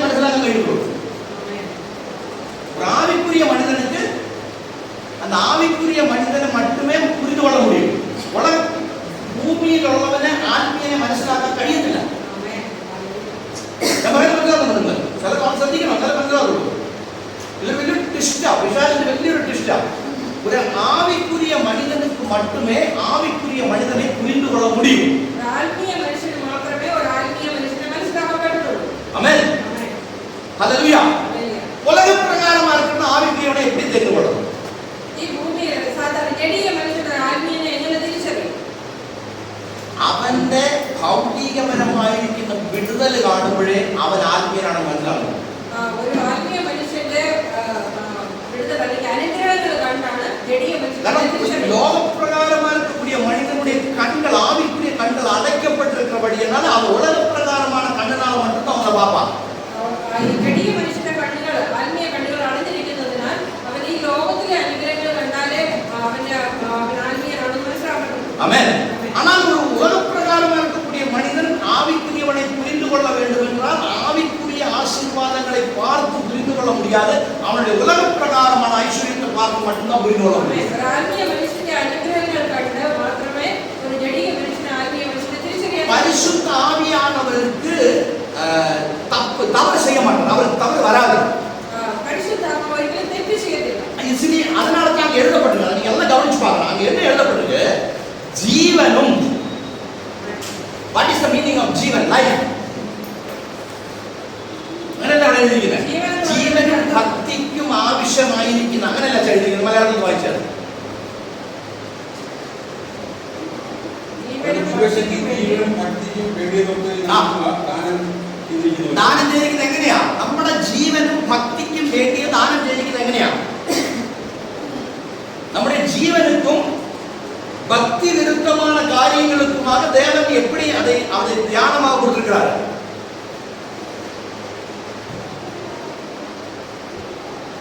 வாக்குத்தத்தத்தின் மூலமாக. ஆமென். ஆமென். வாக்குத்தத்தத்தின் மூலமாக தான் தேவன் என்ன பண்றாரு? உலக பிரகாரமான ஐஸ்வரியத்தையும் ஆவிக்குரிய ஐஸ்வரியத்தையும் நமக்கு கொடுக்கிறார். ஆமென். தேவனுடைய வாக்குத்தத்தம் மூலமான தேவன் நம்மை ஆத்மீய மனுஷனை அனுகிரகிச்சிருக்கிறார். பாருங்க என்ன சொல்றது? ஜீவனுக்கும் தேவ பக்திக்கும். ஜீவன் என்ன? ஜீவன் மெட்டீரியல் பிளெஸிங்ஸ் அது காட்டுது. அது பூமியில அனுகிரகத்தை அது காட்டுது. புரியுதுங்களா? ஜீவன் அந்த உலக பிரகாரமான ஐஸ்வரியத்தை காட்டக்கூடிய வார்த்தை. பூமியில் தேவன் தந்த அனுகிரகத்தையான ஜீவன் மூலம் காட்டுது. ஆனா அடுத்த வார்த்தை என்ன எழுதிருக்கு? தேவ பக்தி. That is spiritual blessing. அதான ஆத்மீய அனுகிரகம்.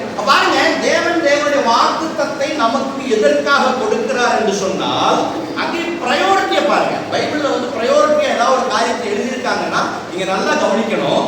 அது 1 by 1 ஒரு லிஸ்ட் போட்டு 1 2 3 4 அப்படின்னு எழுதியிருந்தா அதுக்கு பிரையாரிட்டி இருக்குன்னு அர்த்தம். இது മനസ്സിലാക്കാൻ ചെറിയ ബുദ്ധിമുട്ടുള്ള കാര്യമാണ്. പിശാച് ഭയങ്കരമായിട്ട് ദൃഷ്ടി വെച്ചിരിക്കുന്ന ഒരു വിഷയം. വേദപുസ്തകത്തിന് ഒരു ലിസ്റ്റ്, ഒരു ഹൈറാർക്കി അല്ലെങ്കിൽ ഒരു ടൈം ടേബിൾ 1 2 3 4 എന്ന് പറഞ്ഞ് എഴുതി ഒന്നാമത്തെ കാര്യമായിട്ട് എന്തെങ്കിലും ഒരു കാര്യം കൊടുത്തിട്ടുണ്ടെങ്കിൽ അത് ഒന്നാമത് പ്രാധാന്യമുണ്ടെന്ന് അർത്ഥം. ഞാൻ പറയുന്നത് മനസ്സിലാകുന്നത് വളരെയധികം ശ്രദ്ധിക്കുന്ന ഒരു കാര്യമാണ്. ரொம்ப கவனமா இருக்கணும் இந்த விஷயத்துல. நான் நிறைய பேர் சொல்லியிருக்கேன், எதுனாலும் தெரியாதவங்க தான் சொல்றேன். എന്തുകൊണ്ടാണ് 10 കൽപ്പനകളിൽ മുഖ്യ കൽപ്പന ഏതാ പറഞ്ഞാണ്? പ്രധാന കൽപ്പന പറഞ്ഞാണ്. എല്ലാ കൽപ്പനയും പ്രധാനം. കൊല ചെയ്യരുത്, മോഷ്ടിക്കരുത്. ഇതിലേതാ പ്രധാനം? പറയാ. നിന്റെ യഹോവയായ ദൈവത്തെ നീ എന്ത് ചെയ്യണം? പൂർണ്ണ മനസ്സോടും പൂർണ്ണ ശക്തിയോടും കൊല ചെയ്ത് മോഷ്ടിക്കരുത്. ഇതിലേതാ പ്രധാനം? ഈ 10 കൽപ്പനയും പ്രധാനം, ഒന്നിനും ഇല്ല. പക്ഷെ എന്തുകൊണ്ടാണ് ഈ കൊല ചെയ്യരുത് മോഷ്ടിക്കരുത് എന്നുള്ള ഒന്നാമത്തെ പോയിന്റ് വെക്കാനില്ല? கொலை பண்ணக்கூடாது, திருடக்கூடாது, பொய் சொல்லக்கூடாது, 10 கற்பனைகள் சொல்லப்பட்டிருக்குல்ல. அதுல முதல் கற்பனையா ஆண்டவராகிய தேவனை நீ முழு மனதோடு முழு ஆத்மாவோடு முழு பலத்தோடு தொழுது. ஏன் அதை ஃபர்ஸ்ட் பாயிண்ட் வச்சாங்க?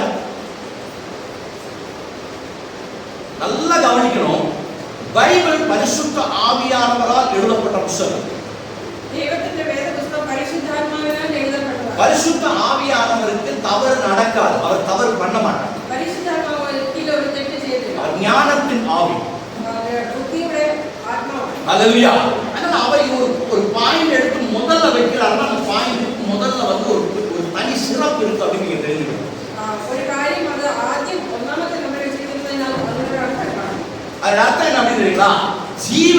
അതൊന്ന് വായിച്ചോട്ടെ, അതൊന്ന് വായിച്ചോട്ടെ.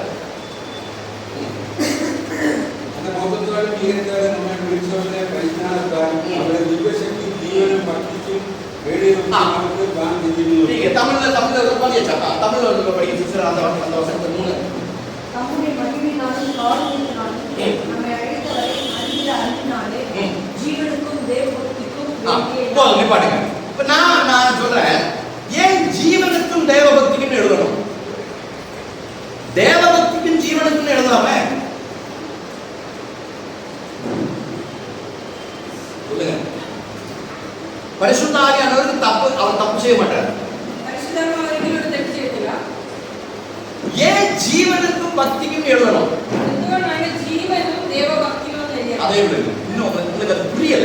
இது பழைய ஏற்பாட பிசாசு நல்லா திறந்து விட்டுருக்கான். உங்களுக்கு தெரியுமா? பழைய ஏற்பாட திறந்து விட்டுருக்காங்க. நான் இங்க உட்காந்து தாவீது கோலியாத்தை யுத்தம் பண்ண போனார் அப்படின்னு ஹல்லேலூயா ஸ்தோத்திரம் அப்படிங்க ஃபுல்லா திறந்து விட்டுருக்கான்.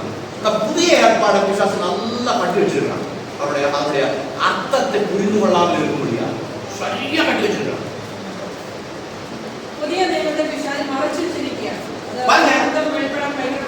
ஏன் பரிசுத்த ஆவியானவர் பக்திக்கும் ஜீவனும் எழுதிட்டார்?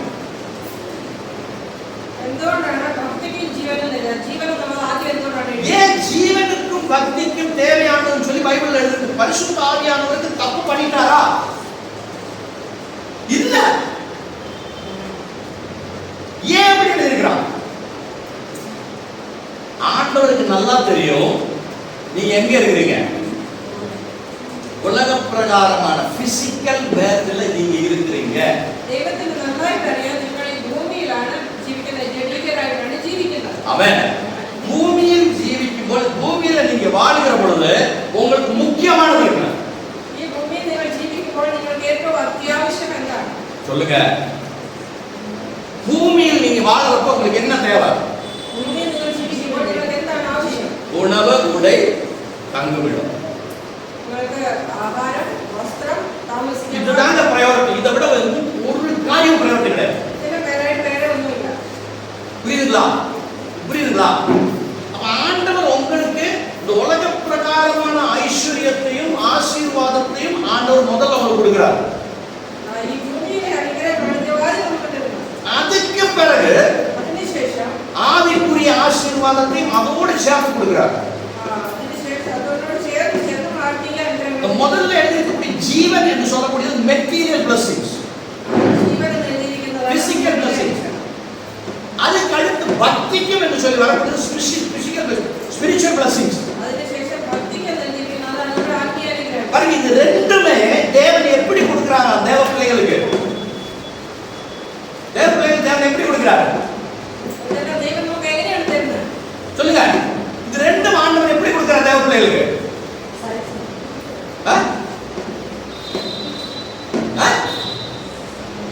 இதுதான் புதிய ஏற்பாடு புரிந்து கொள்வது ரொம்ப கடினம். பிசாசு நல்லா கட்டி வச்சிருக்கான். படிங்க, திரும்ப அந்த வசனத்தை படிங்க. நல்லா கவனிச்சு படிக்கணும். நல்லா கவனிச்சு படிக்கணும். வனிதே பாலனமே குங்குமம் எல்லாம் படிக்கிற மாதிரி படிக்கக்கூடாது. பைபிளா படிக்கணும். அப்பதான் முடிச்சுக்கிற முடியும். படிங்க படிங்க சார். நல்ல ശ്രദ്ധിച്ചു വായിച്ചാൽ നിങ്ങൾ മനസ്സിലാവും. ദൈവം ആ ഒരു കെട്ട് അല്ലെങ്കിൽ ആ ഒരു ആത്മീയ കെട്ട് പൊട്ടിക്കുന്നു. പറഞ്ഞാണ് ശ്രദ്ധിക്കണേ. தம்முடைய மகிமையினாலும் காருண்யத்தாலும் தேவன் நம்மை அழைத்திருக்கிறார். நம்ம தேவனை தேடி போகல. ஆமென். நம்ம தேவனை தேடி போகல. தேவனை அன்வேஷிச்சு போயதல்ல. தேவன் என்ன பண்ணிருக்கார்? அவருடைய மகிமையினாலும், அங்கேயும் பாருங்க, மகிமை ஐஸ்வர்யத்தை ക്ലൻഡിനെസ്നെസ്സിനെ കാണിക്കുന്നതാണ്. ദൈവം തന്റെ ധനത്തിനൊത്താണ് ദൈവം തന്നെ നല്ല കറക്റ്റ് മലയാള വേട. ദൈവം തന്നെ ധനത്തിനൊത്തവണ്ണമാണ് ദൈവം നമ്മളെ വിളിച്ചിരിക്കുന്നത്. ആമേൻ. മഹിമയ്ക്കും കാരുണ്യം അത് സ്പിരിച്വലാ.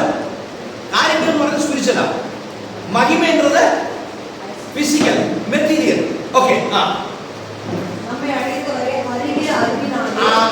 വലിയൊരു കോടീശ്വരൻ. ഞാൻ ഇത് ഈ മലയാളം ഇങ്ങനെ ഈ ബൈബിൾ இப்படி டிரான்ஸ்லேஷன் பண்ணாதான் நம்மளுக்கு புரிஞ்சுக்கிறது முடியாது. இது எப்படி டிரான்ஸ்லேட் பண்ண தெரியுங்களா? பெரிய கோடீஸ்வரனாக இருக்கக்கூடிய ஒரு கோடீஸ்வரன் அவருடைய பணத்தையும் அவருடைய அன்பையும் வைத்து ஏழைகளாக இருக்கக்கூடிய நம்மை அவர் அழைத்தார். ഈ ഭൂമിയിലുള്ള ഒരു വലിയൊരു കോടീശ്വരൻ തന്റെ ധനവും തന്റെ സ്നേഹവും കാണിച്ച് സാധാരണക്കാരനെ ഒരു വ്യക്തിയെ വിളിച്ചു. எதுக்கு அழைத்தார் அப்படின்னா, എന്തിനാ വിളിച്ചേ? அவருடைய ஆசீர்வாதத்தை நாம் பெற்றுக்கொண்டு அவருடைய பிள்ளைகளாக முடியும். അവരുടെ ആ സമ്പത്തിനെ അനുഭവിച്ച് നമ്മൾ സുഖമായി ജീവിക്കണം. அதுக்கு அவர் என்ன செஞ்சிருக்கிறார் அப்படின்னு கேட்டீங்கன்னா, അതിനുവേണ്ടി എന്താണ് ചെയ്തത്? அவர் அவருடைய வாயின் மூலமா சில கட்டளைகளை நமக்கு கொடுக்கிறார். അവരുടെ മൂലം കുറച്ച് വാഗ്ദത്തങ്ങൾ ഉപദേശിക്കുകയാണ്. என்ன கட்டளை? என்ன கட்டளை? എന്താണ് ചട്ടങ്ങൾ? முதல் கட்டளை, ഒന്നാമത്തെ ചട്ടം, நான் உன்னை அடாப்ட் பண்ணுவேன். ഞാൻ നിന്നെ അഡോപ്റ്റ് ചെയ്യണം. ഞാൻ കുറച്ച് ലളിതവൽക്കരിക്കുക ഈ ഭാഗം. ഇതിങ്ങനെ പറഞ്ഞാലേ മനസ്സിലാവും. മനസ്സിലാവുന്നു. വലിയൊരു വലിയൊരു കോടീശ്വരനായ ഒരു മനുഷ്യൻ, അദ്ദേഹത്തിന്റെ ധനവും അദ്ദേഹത്തിന്റെ മാനവരാശിയോടുള്ള സ്നേഹവും കണ്ടിട്ട് ദരിദ്രരായിട്ട് അല്ലെങ്കിൽ ഭിക്ഷക്കാരായിട്ട് ലോകത്തിൽ കിടക്കുന്ന കുറച്ചു പേരെ പുള്ളി എന്ത് ചെയ്യുക?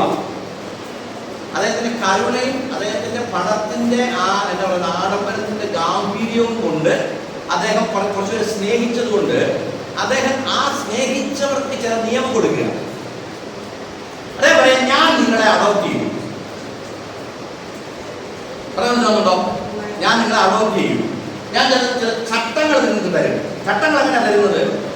വായില് പറയുകയും അത് എഴുതപ്പെടുകയും ചെയ്യും, അല്ലെ? ദൈവത്തിന്റെ വാക്കുകൾ ദൈവം വായിൽ പറഞ്ഞു, പ്രവാചകന്മാരിൽ ദൈവം എഴുതി തന്നിരിക്കുക. അതാ വചനം, വാഗ്ദത്തം. That is promise. ആ പ്രോമിസ് എന്തുവാ? I will adopt you. ഞാൻ നിന്നെ ദത്തെടുത്തിരിക്കും. ഞാൻ നിങ്ങൾ എന്ത് ചെയ്യും? അഡോപ്റ്റ് ചെയ്യും. രണ്ടാമത്, എന്ന് മുതൽ ഞാൻ നിങ്ങളെ അഡോപ്റ്റ് ചെയ്തോ உங்களுக்கு ஒரு கடமை இருக்கு. நான் என்னைக்கு உங்களை தத்தெடுத்தனோ அன்னைக்கு உங்களுக்கு ஒரு கடமை இருக்கு. ഞാൻ എന്ന് നിങ്ങളെ ദത്തെടുത്തോ അന്ന് മുതൽ നിങ്ങൾക്ക് ഒരു ചട്ടം, ഒരു നിയമമാണ്. അതിനു മുമ്പ് നിങ്ങൾ ദരിദ്രരായിരിക്കാം, ഭിക്ഷക്കാരായിരിക്കാം, നിങ്ങൾക്ക് വീടില്ലായിരിക്കും, ഒന്നും ഇല്ലാത്തവരായിരിക്കാം. പക്ഷെ എന്ന് ഞാൻ നിങ്ങളെ അഡോപ്റ്റ് ചെയ്തോ, எப்படி இன்னைக்கு நான் உங்களை அடாப்ட் பண்றேனோ அன்னைக்கு இருந்து நீங்கள் என்னுடைய பிள்ளைகள். എന്ന് മുതൽ ഞാൻ നിങ്ങളെ ദത്തെടുത്തോ അന്ന് മുതൽ നിങ്ങൾ എൻ്റെ മക്കളാണ്. ஆமென். இனி அடுத்து, என்னுடைய பிள்ளைகளா இருந்தா எங்க இருக்கணும்? എൻ്റെ പിള്ളേരാണെങ്കിൽ നിങ്ങൾ എവിടെ ഇരിക്കണം?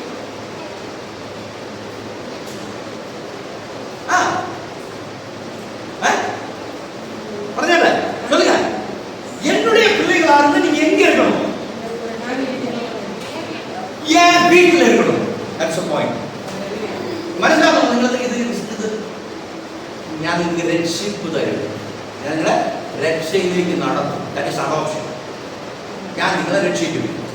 രക്ഷിച്ചു കഴിഞ്ഞാൽ ഒരു കണ്ടീഷനുണ്ട്, നിങ്ങൾ എൻ്റെ മക്കളാണ്. എൻ്റെ മക്കളാണെങ്കിൽ നിങ്ങൾ എവിടെ വസിക്കണം? എൻ്റെ വീട്ടിൽ. என் வீட்டில் வசிக்கணும். யோவான் 15வது அதிகாரம் ஆண்டவர் இயேசு சொல்கிறார், நீங்கள் எனக்குள்ளும் என்னுடைய வசனம் உங்களுக்குள்ளும் வசித்தால் நீங்கள் எதை கேட்டாலும் நான் அருள்வேன். அல்லேலூயா, அல்லேலூயா. இப்ப ஏன் வீட்டுக்குள்ள வசிக்கணும்னு சொல்றாரு, அதை நீங்க புரிஞ்சுக்கணும். ஏன் வீட்டுக்குள்ள வசிக்கணும்னு ஆண்டவர் சொல்றாரு. എന്തുകൊണ്ടാണ് വീട്ടിൽ വസിക്കണമെന്ന് പറയുന്നത്?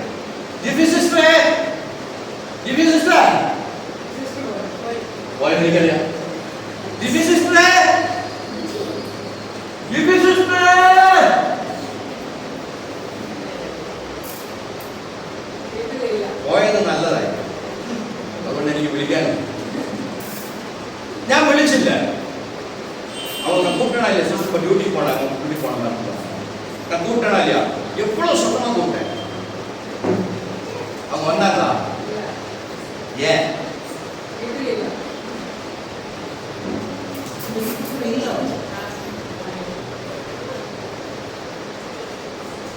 ഹല്ലേലൂയ.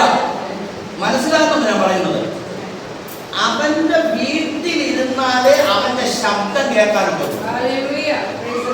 அவருடைய வீட்டுக்குள்ள இருந்தா தான் அவருடைய சத்தத்தை கேட்க முடியும். அவரை விட்டு தூரமா போனா அவன் என்ன சொன்னாலும் கேட்க முடியாது. அதான் நல்ல உதாரணத்தை ஆண்டவர் லூக்காஸ் 15வது அதிகாரத்தில் சொல்றாரு. ஒரு மகன் 2 மகன் இருந்தாங்க.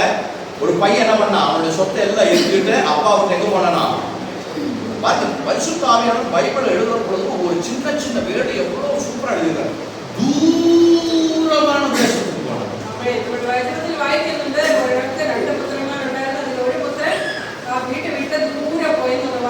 தூரம் அப்படின்னு எழுதப்பட்டிருக்கிற அர்த்தம் என்ன தெரியுங்களா?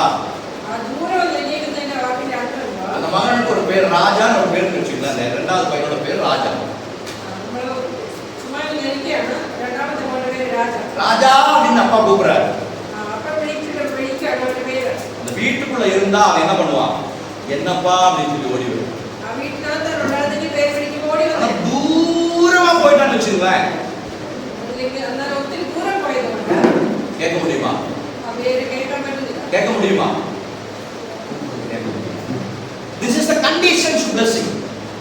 தேவனுடைய ஆசீர்வாதத்தை நாம் பெற்றுக்கொள்ள வேண்டும்னா இதுதான் ஆசீர்வாதம். அவருடைய சமூகத்திலிருந்து நாம் விலகி போகவே முடியாது. போனா அந்த ஆசீர்வாதத்தை நாம் பெற்றுக்கொள்ள முடியாது.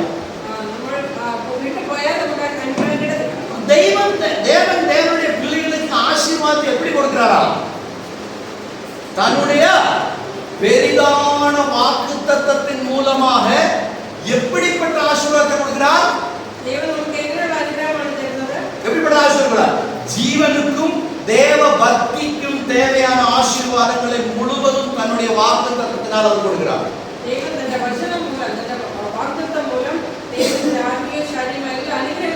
அப்படி என்னங்க அர்த்தம்? இன்னும் கொஞ்சம் விளக்கமா சொல்லி முடிச்சிடறேன். உலக பிரகாரமா இருக்கக்கூடிய தேவைகளை சந்திக்கவும், ஆவிக்குரிய பிரகாரமா இருக்கக்கூடிய தேவைகளை சந்திக்கவும், எல்லா தேவைகளும் உங்களுக்கு சந்திக்கப்படுவதற்கு தேவன் உங்களுக்கு கொடுக்கக்கூடிய ஆசீர்வாதம் என்று சொல்வது அவருடைய வாக்குத்தத்தம்.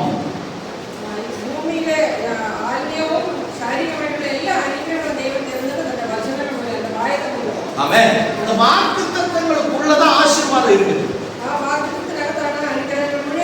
ஆமென். அந்த வாக்குத்தத்தம் நமக்கு தெரிஞ்சிருந்தா தான் நம்ம ஆசீர்வதிக்கப்பட முடியும்.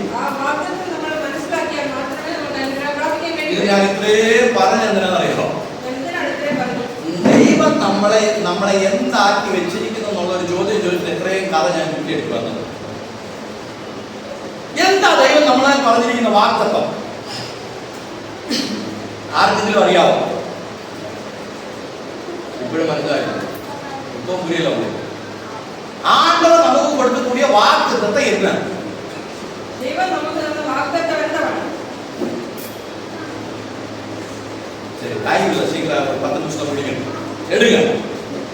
உபாகமம் 28ஆம் அதிகாரம் 1 இருந்து 14 வரைக்கும் இருக்கக்கூடிய வசனங்களை படிங்க.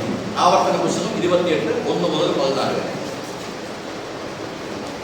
ஆவர்த்தன புத்தகம் உபாகமம் 1ஆம் அதிகாரம் 28ஆம் அதிகாரம் 1 இருந்து 14 வரைக்கும்.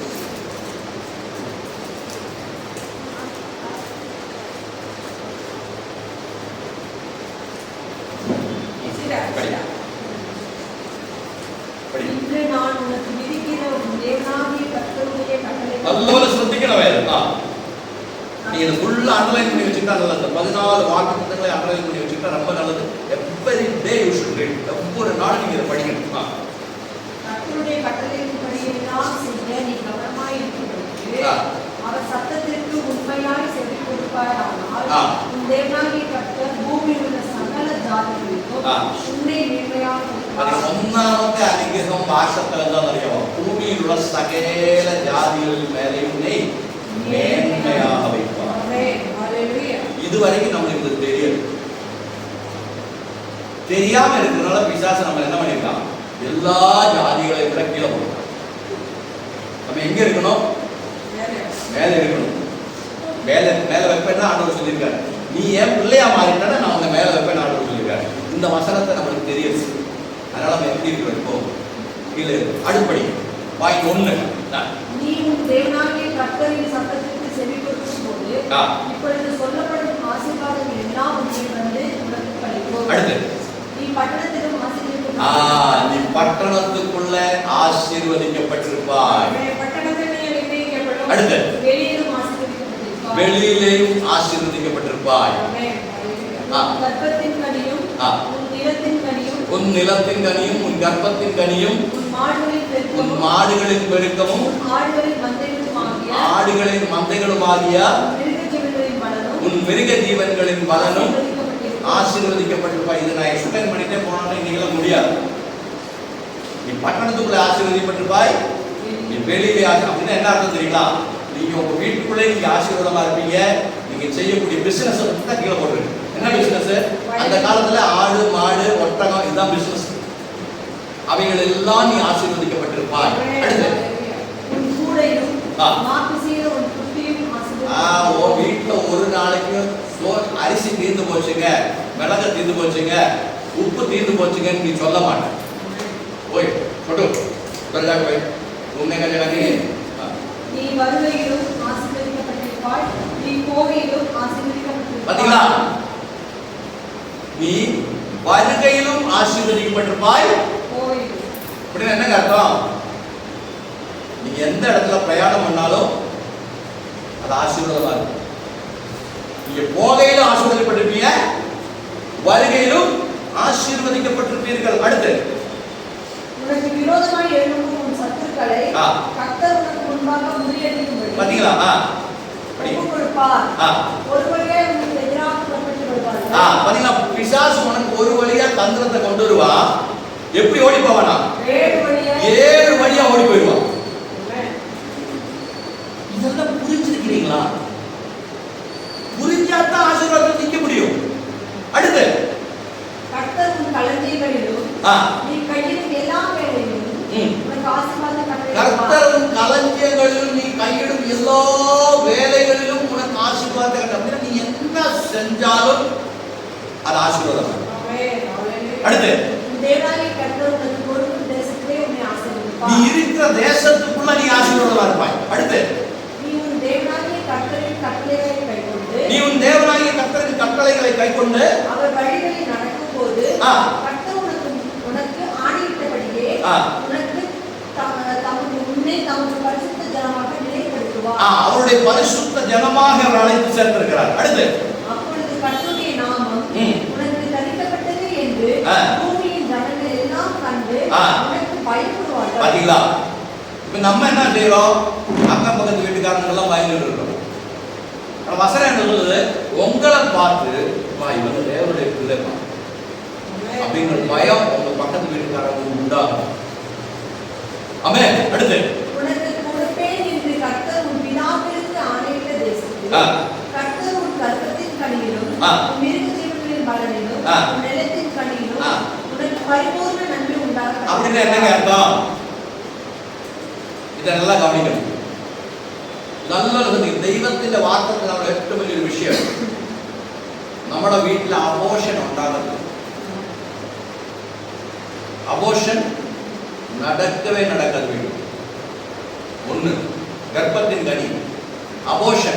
അത് എങ്ക മനുഷ്യനിലും അല്ല മൃഗത്തിലും ഉണ്ടാകും. നമ്മുടെ വീട്ടിൽ വളരുന്ന ചെടികളിൽ പോലും അബോർഷൻ ഉണ്ടാകും. എന്ന് പറഞ്ഞാൽ അതിന്റെ പൂ പോലും അനാവശ്യമായിട്ട് ഒഴിഞ്ഞു പോകുന്നതാണ്. നിങ്ങൾ ദൈവത്തിന്റെ വാർത്തകൾ നിങ്ങൾ ശരിക്കും മനസ്സിലാക്കും. കർത്താവ് ചുമ്മാ നമ്മളെ വിളിച്ചിരിക്കില്ല. അവൻ അനുഗ്രഹിച്ചിരിക്കുന്ന അനുഗ്രഹം ഒന്നുകൊണ്ടും വെച്ചിരിക്കില്ല. ഒന്നും സ്വർണ്ണത്തിൽ തരുന്നതല്ല. ഈ ഭൂമിയിൽ നമുക്ക് വരാമെന്ന് പറഞ്ഞിരിക്കുന്ന അനുഗ്രഹം.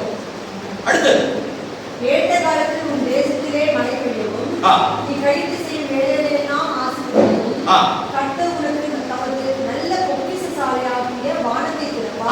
ആകാശം തുറന്ന് ദൈവം നമ്മൾ ചെയ്യുന്ന സകലതിനെയും അനുഗ്രഹിക്കും. അവിടെ ഒരു ആത്മീയർത്ഥം കൂടെ ഉണ്ട്. മഴയായിരിക്കും എന്ന് പറഞ്ഞാൽ ഉലകപ്രകാരമാണ് മഴയെ അത് കുടിക്കുന്നത്. പരിശുദ്ധ ആവിയാனவர் என்று சொல்லக்கூடிய ஆவியின் மழையை அது குடிக்கிறது. ஒரு காரியத்தை செய்கிற பொழுது அதன் மேல பரிசுத்த ஆவியானவருடைய அனுகிரகம் அவருடைய ஆசீர்வாதம் உண்டாகும். அது செழிப்பாக உண்டாகும். அடுத்து நீ அநேக ஜாதிகளுக்கு கடன் கொடுப்பாய். இது ரொம்ப முக்கியமான ஒரு காரியம். நம்ம என்ன பண்றோம்? கடன் வாங்கி கெடுப்போம். நம்ம வசனம் என்ன சொல்லுது? நீ வாங்க மாட்டாய், மற்றவர்களுக்கு நீ கொடுப்பாய். இப்ப நான் வாங்காம இன்னொருத்தருக்கு கொடுக்கணும்னா எனக்கு என்ன இருக்கணும்? என்கிட்ட நிறைய இருக்கணும். என்னுடைய தேவைக்கு மிஞ்சி இருந்தால் தான் நான் மற்றவங்களுக்கு கொடுக்க முடியும். ஆமென். அப்படி என்ன அர்த்தம்? உன்னுடைய தேவைக்கு மிஞ்சினதை தேவன் உனக்கு கொடுக்கிறேன். அல்லேலூயா. அடுத்து படிங்க. நீயோ கடன் வாங்காதிருப்பாய். நீ கடன் வாங்காதிருப்பாய். அடுத்து இன்று நான் உங்களுக்கு விதிக்கிற வார்த்தைகள் யாவையும் விட்டு விலகி வேலை தேடுதலை செய்துகொண்டு நீ வலதுபுறம் இடதுபுறம் சாயாமல் இன்று நான் உனக்கு விதிக்கிற ஒரு தேவனாகிய கர்த்தரின் கட்டளைகளை கைக்கொள்ளவும் அவைகளின்படி நடக்கவும் அவைகளுக்கு செழிப்புக்கு வந்தால் கர்த்தர் உன்னை வாழாக்காமல் காப்பாற்றுவார். கர்த்தர் உன்னை என்ன பண்ணுவாரு? வாழாக்காமல். 14 வரைக்கும் நீங்க வீட்டுல படிக்க, டெய்லி படிங்க. படிச்சது மனசுக்குள்ள வைங்க. ஆமென். இதை நீங்க மெமரி பண்ணி வச்சுக்கணும். மெமரி பண்ணி வச்சுக்க. ஒவ்வொரு தடவையும் ஜெபிக்கிற போது ஆண்டவரே நீ வாக்குத்தத்தத்தை செஞ்சிருக்கிறீங்க, இப்படி பிடிச்சுக்கணும். அந்த வாக்குத்தத்தை, இந்த வாக்குத்தத்தை முழுவதும் நான் ஏற்றுக்கொள்கிறேன், இது எனக்கு வேணும் அப்படின்னு சொல்லி நீங்க ஜெபம் பண்ணி பாருங்க. அப்பதான் விடுதலை. നമ്മുടെ എന്താണ് ദൈവം നമുക്ക് തരുന്നത്?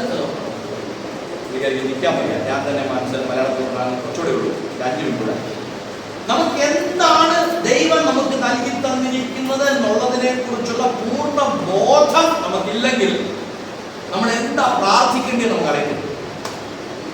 ஆண்டவர் நமக்கு எதை கொடுக்கிறார் அப்படின்னு சொல்லி ஒரு அவரால் எதை கொடுக்க முடியும், அதை எதை கொடுக்கிறேன்னு சொல்லி நமக்கு வாக்குத்தத்தம் பண்ணியிருக்காரு தெரியாமல் இருந்தால் நீ அவரை ஜெபம் பண்ண முடியாது, கேட்க முடியாது. புரியுதுங்களா? நீங்க என்கிட்ட ஏதாவது ஒரு காரியத்தை கேட்கிறீங்கன்னு வச்சுக்கோங்களேன், என்கிட்ட இருந்தா தானே கேட்க முடியும். என்கிட்ட என்ன இருக்குன்னு நீங்க உங்களுக்கு தெரிஞ்சாதான் நீங்க எதனா ஒண்ணு முடியும். ദൈവത്തിന്റെ കയ്യിൽ നമുക്ക് തരാൻ എന്തുണ്ടെന്നുള്ളതിനെ കുറിച്ചുള്ള പൂർണ്ണ ബോധം നമുക്ക് കിട്ടിയാലേ നമുക്ക് ദൈവത്തോട് ചോദിക്കാൻ പറ്റും. ചോദിച്ചാൽ അത് തരും. ദൈവത്തിന്റെ കയ്യിലുള്ളതാണെങ്കിൽ തരും, ഉറപ്പാ. പക്ഷെ എന്താണ് ദൈവ കയ്യിൽ ഉള്ളതെന്നുള്ളതിനെ കുറിച്ചുള്ള പൂർണ്ണ ബോധം നമുക്കുണ്ടാകും. അവിടെയാണ് നമ്മുടെ പ്രശ്നം. അതുകൊണ്ടാണ് പറഞ്ഞത് നമുക്ക് വേദപുസ്തകം ഉണ്ടെങ്കിലും വേദപുസ്തകത്തിൽ ദൈവം നമുക്ക് തന്നിരിക്കുന്ന വാഗ്ദത്തങ്ങൾ എന്താണെന്നുള്ളതിനെക്കുറിച്ചുള്ള പൂർണ്ണ ബോധം നമുക്കില്ല. ஆண்டவர் நமக்கு எதை கொடுக்கிறார் என்பதை நாம் தெரிந்து கொள்ள வேண்டும். ஆண்டவர் என்ன இருக்கு, என்னத்தை கேட்டால் அவர் கொடுப்பார், அதை பற்றி நாம் தெரிந்து கொண்டால் நாம் அவர்கிட்ட கேட்க முடியும். ஆண்டவரை இது நீ கொடுக்குறேன்னு சொல்லியிருக்கிறீங்க, எனக்கு இது வேணும். அவன் இதெல்லாம் யாருக்கு ஆண்டவர் கொடுத்தது? ஆபிரகாமுக்கும் ஆபிரகாமுடைய சந்ததிகளுக்கும் ஆண்டவர் கொடுத்தது. நமக்கு இது புதிய ஏற்பாட்டின் பிள்ளைகளுக்கு இது கிடைக்காது. என்ன பாஷை இவ்வளோ ஜெபம் பண்ணிக்கோ 10 மணி கடைசியில் படத்தை உடச்சிட்டீங்களான்னு கேட்குறீங்க. அல்லேலூயா. இது ஆபிரகாமுடைய பிள்ளைகளுக்கு ஆண்டவர் கொடுத்தது. நமக்கு இது எப்படி கிடைக்கும்? இது ஆபிரகாமுடைய ஆசீர்வாதம், இஸ்ரவேல் ஜனங்களுடைய ஆசீர்வாதம். இது ஜாதிகளா இருக்கக்கூடிய புதிய ஏற்பாட்டின் சபைக்கு இந்த ஆசீர்வாதம் கிடையாது. இது எப்படி நமக்கு கிடைக்கும்? ஒரே ஒரு வசனத்தை எடுத்து படிங்க. கலாத்தியன்ஸ் chapter 3 13-14. ഗലാത്യർ 13-14 വാക്യങ്ങൾ വായിച്ചാണ് നമുക്ക് അവസാനിക്കുന്നത്. ഗലാത്യർ 3-ാം അധികാരം 13-14 വചനങ്ങൾ.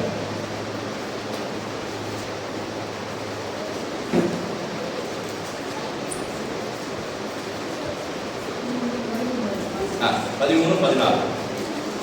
மரத்திலே தூக்கப்பட்ட எவனும் சபிக்கப்பட்டவன் என்று எழுதியிருக்கிறபடி கிறிஸ்து நமக்காக சாபமானார். நியாயப்பிரமாணத்தின் சாபத்திலிருந்து புதிய ஏற்பாட்டின் சபையை இயேசு கிறிஸ்து நீங்களாக்கினார். எதற்காக நீங்களாக்கினார்? படிங்க, கீழே படிங்க. ஆபிரகாமுக்கு உண்டான ஆசீர்வாதம். ஆபிரகாமுக்கு உண்டான ஆசீர்வாதம். ஆபிரகாமுக்கு உண்டான ஆசீர்வாதம் எதுங்க? ஆபிரகாமுக்கு கொடுத்த ஆசீர்வாதம் வார்த்தை இருந்தவா இப்ப நம்ம வாய்ச்சி கேட்டதா? அது வாய்க்கலாம். ஆசீர்வாதம் கிறிஸ்து இயேசுவில் கூட புறஜாதிகளுக்கு வரும்படி ஜாதிகளாய் நமக்கு லഭിப்பார் வேண்டும். என்ன செய்ய விசுவாசத்தினாலே நாம் பரிசுத்த ஆவியை பெற்றுக் கொள்கிறோம். அப்ப இந்த ஆசீர்வாதம் நமக்கு எப்படி வரும்? புதிய ஏற்பாட்டின் சபைக்கு எப்படி வரும்? நாம் அபிஷேகத்தை பெற்றுக் கொள்ளுகிற பொழுது, பரிசுத்த ஆவியானவருடைய வல்லமையை நாம் பெற்றுக் கொள்ளுகிற பொழுது, ஜாதிகளுக்கென்று ஆபிரகாமுக்கென்று தேவன் கொடுத்த, இஸ்ரவேல் ஜனங்களுக்கென்று தேவன் கொடுத்த எல்லா ஆசீர்வாதங்களையும் பரிசுத்த ஆவியானவர் உங்களுக்கு கொண்டு வந்திருக்கிறார். அதான் அபிஷேகத்துடைய ஸ்பெஷாலிட்டி. ஆமென். அபிஷேகம்னா என்ன? அதை மட்டும் சொல்லி முடிச்சிருக்கேன். சொன்னது இந்த பிரச்சனை கம்ப்ளீட் ஆகும். அபிஷேகம்னா என்ன? தாவீது சொல்லுகிறார் அபிஷேகத்துக்கு. படி சங்கீதத்துக்கு 6:7 படிங்க. 16:6 வாய்ச்சாட்டு அவசானம். அபிஷேகம் എന്താണെന്ന് அவர் പറയുന്നത്.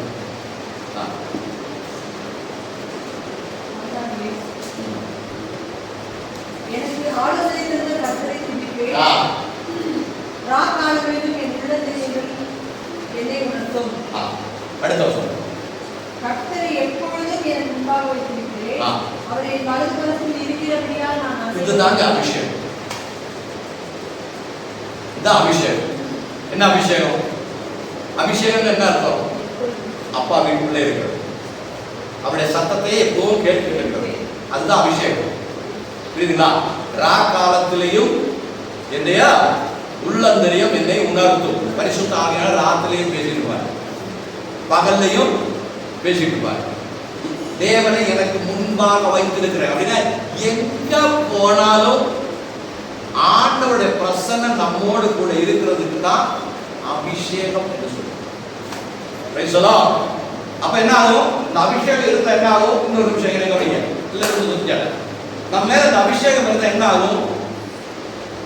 ஆவர்த்தனம் உபாகமம் 28:1 முதல்ல வெளியில போகும்பொழுதும் மறந்துட்டீங்களா? படிச்சுட்ட அபிஷேகம் கூட இருந்தா என்ன ஆகும்?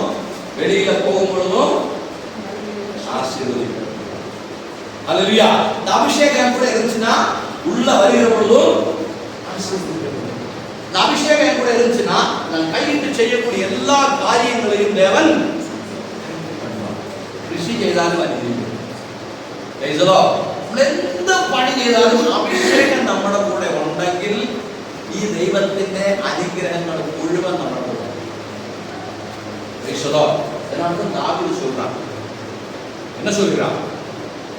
எப்பொழுதும் என் தேவனை அப்படின்னு என்ன அர்த்தம்னா, நான் அப்பா வீட்டுக்குள்ளே இருக்கேன், அப்பாவுடைய பிரசன்னத்தை விட்டு வெளியில போக மாட்டேன். என்ன நடந்தாலும் சரி அப்பாவுடைய பிரசன்னத்தை விட்டு என்ன பண்ண மாட்டேன், வெளியில போக மாட்டேன். அபிஷேகத்துக்குள்ளே நான் நிலைநிற்பேன். அல்லேலூயா.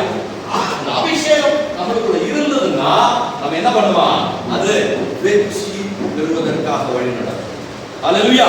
எங்களை முழுவதும் அன்பின் பரலோக பிதாவே, தர்மியான வேலைக்காக நன்றி செலுத்துகிறோம், துதிக்கிறோம், ஆராதிக்கிறோம். ஆண்டவரே, ஆளுகளை கடந்து வந்து பாடல்களை பாடி துதிக்கும் ஆராதிக்க நல்ல ஒரு தருணத்தை தந்தபடியாக நன்றியோடு துதிக்கிறோம்.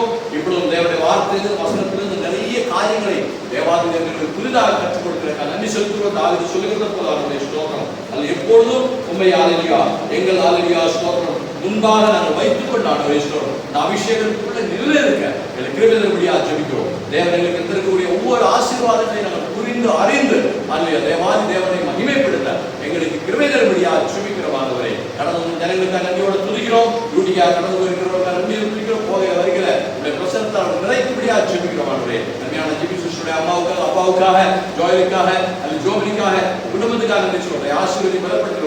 அனிஷாவுக்காக, பிள்ளைகளுக்காக, அம்மாவுக்காக நன்றி செலுத்துகிறோம். அவருடைய ஆசீர்வாதத்தை பலப்படுத்துகிறார். ஆண்டவரே ஸ்தோத்திரம். நன்மையான உமாவுக்காக, ராஜேஸ்வரன் பிரதருக்காக, திவ்யாவுக்காக, உதவிக்காக நாங்கள் நன்றி செலுத்துகிறோம். பிள்ளைகளை குடும்பமாய் பிள்ளைகளுடைய ஆசீர்வதி கைது பிரயாசம் எல்லாம் ஆசீர்வதிவானவரே. காலையில் கடந்து வரக்கூடியாக இருக்கிறார். நன்மையான பிரசன்னாக அனுரேஸ்வரர் ராஜேஸ்வரர் குடும்பத்துக்காக, கோரேஸ்வரர் குடும்பத்துக்காக மற்றும் அதை தேவ சபையில் ஒவ்வொரு தேவ பிள்ளைகளுக்காக நாங்கள் துதிக்கிறோம், ஸ்தோத்திரம் பண்ணுகிறோம். இருக்கக்கூடிய இடங்களில் தேவனுடைய ஆசீர்வதிப்பை பலப்படுத்துகிறாங்க. எல்லா தேவைகளையும் சந்திக்கிறார்கள்.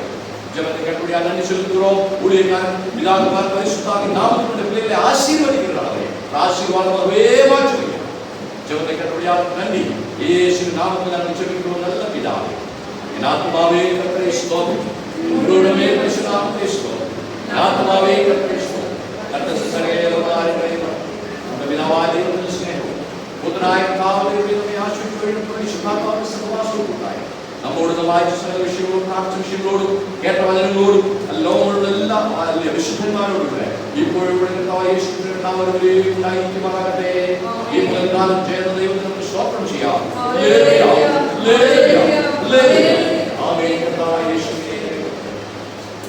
തുറന്ന് ജാമണികൾ ബുധൻ പരീക്ഷ വെള്ളിക്കിഴമ ഉപവാസ ജപങ്ങളിൽ തുടർന്ന്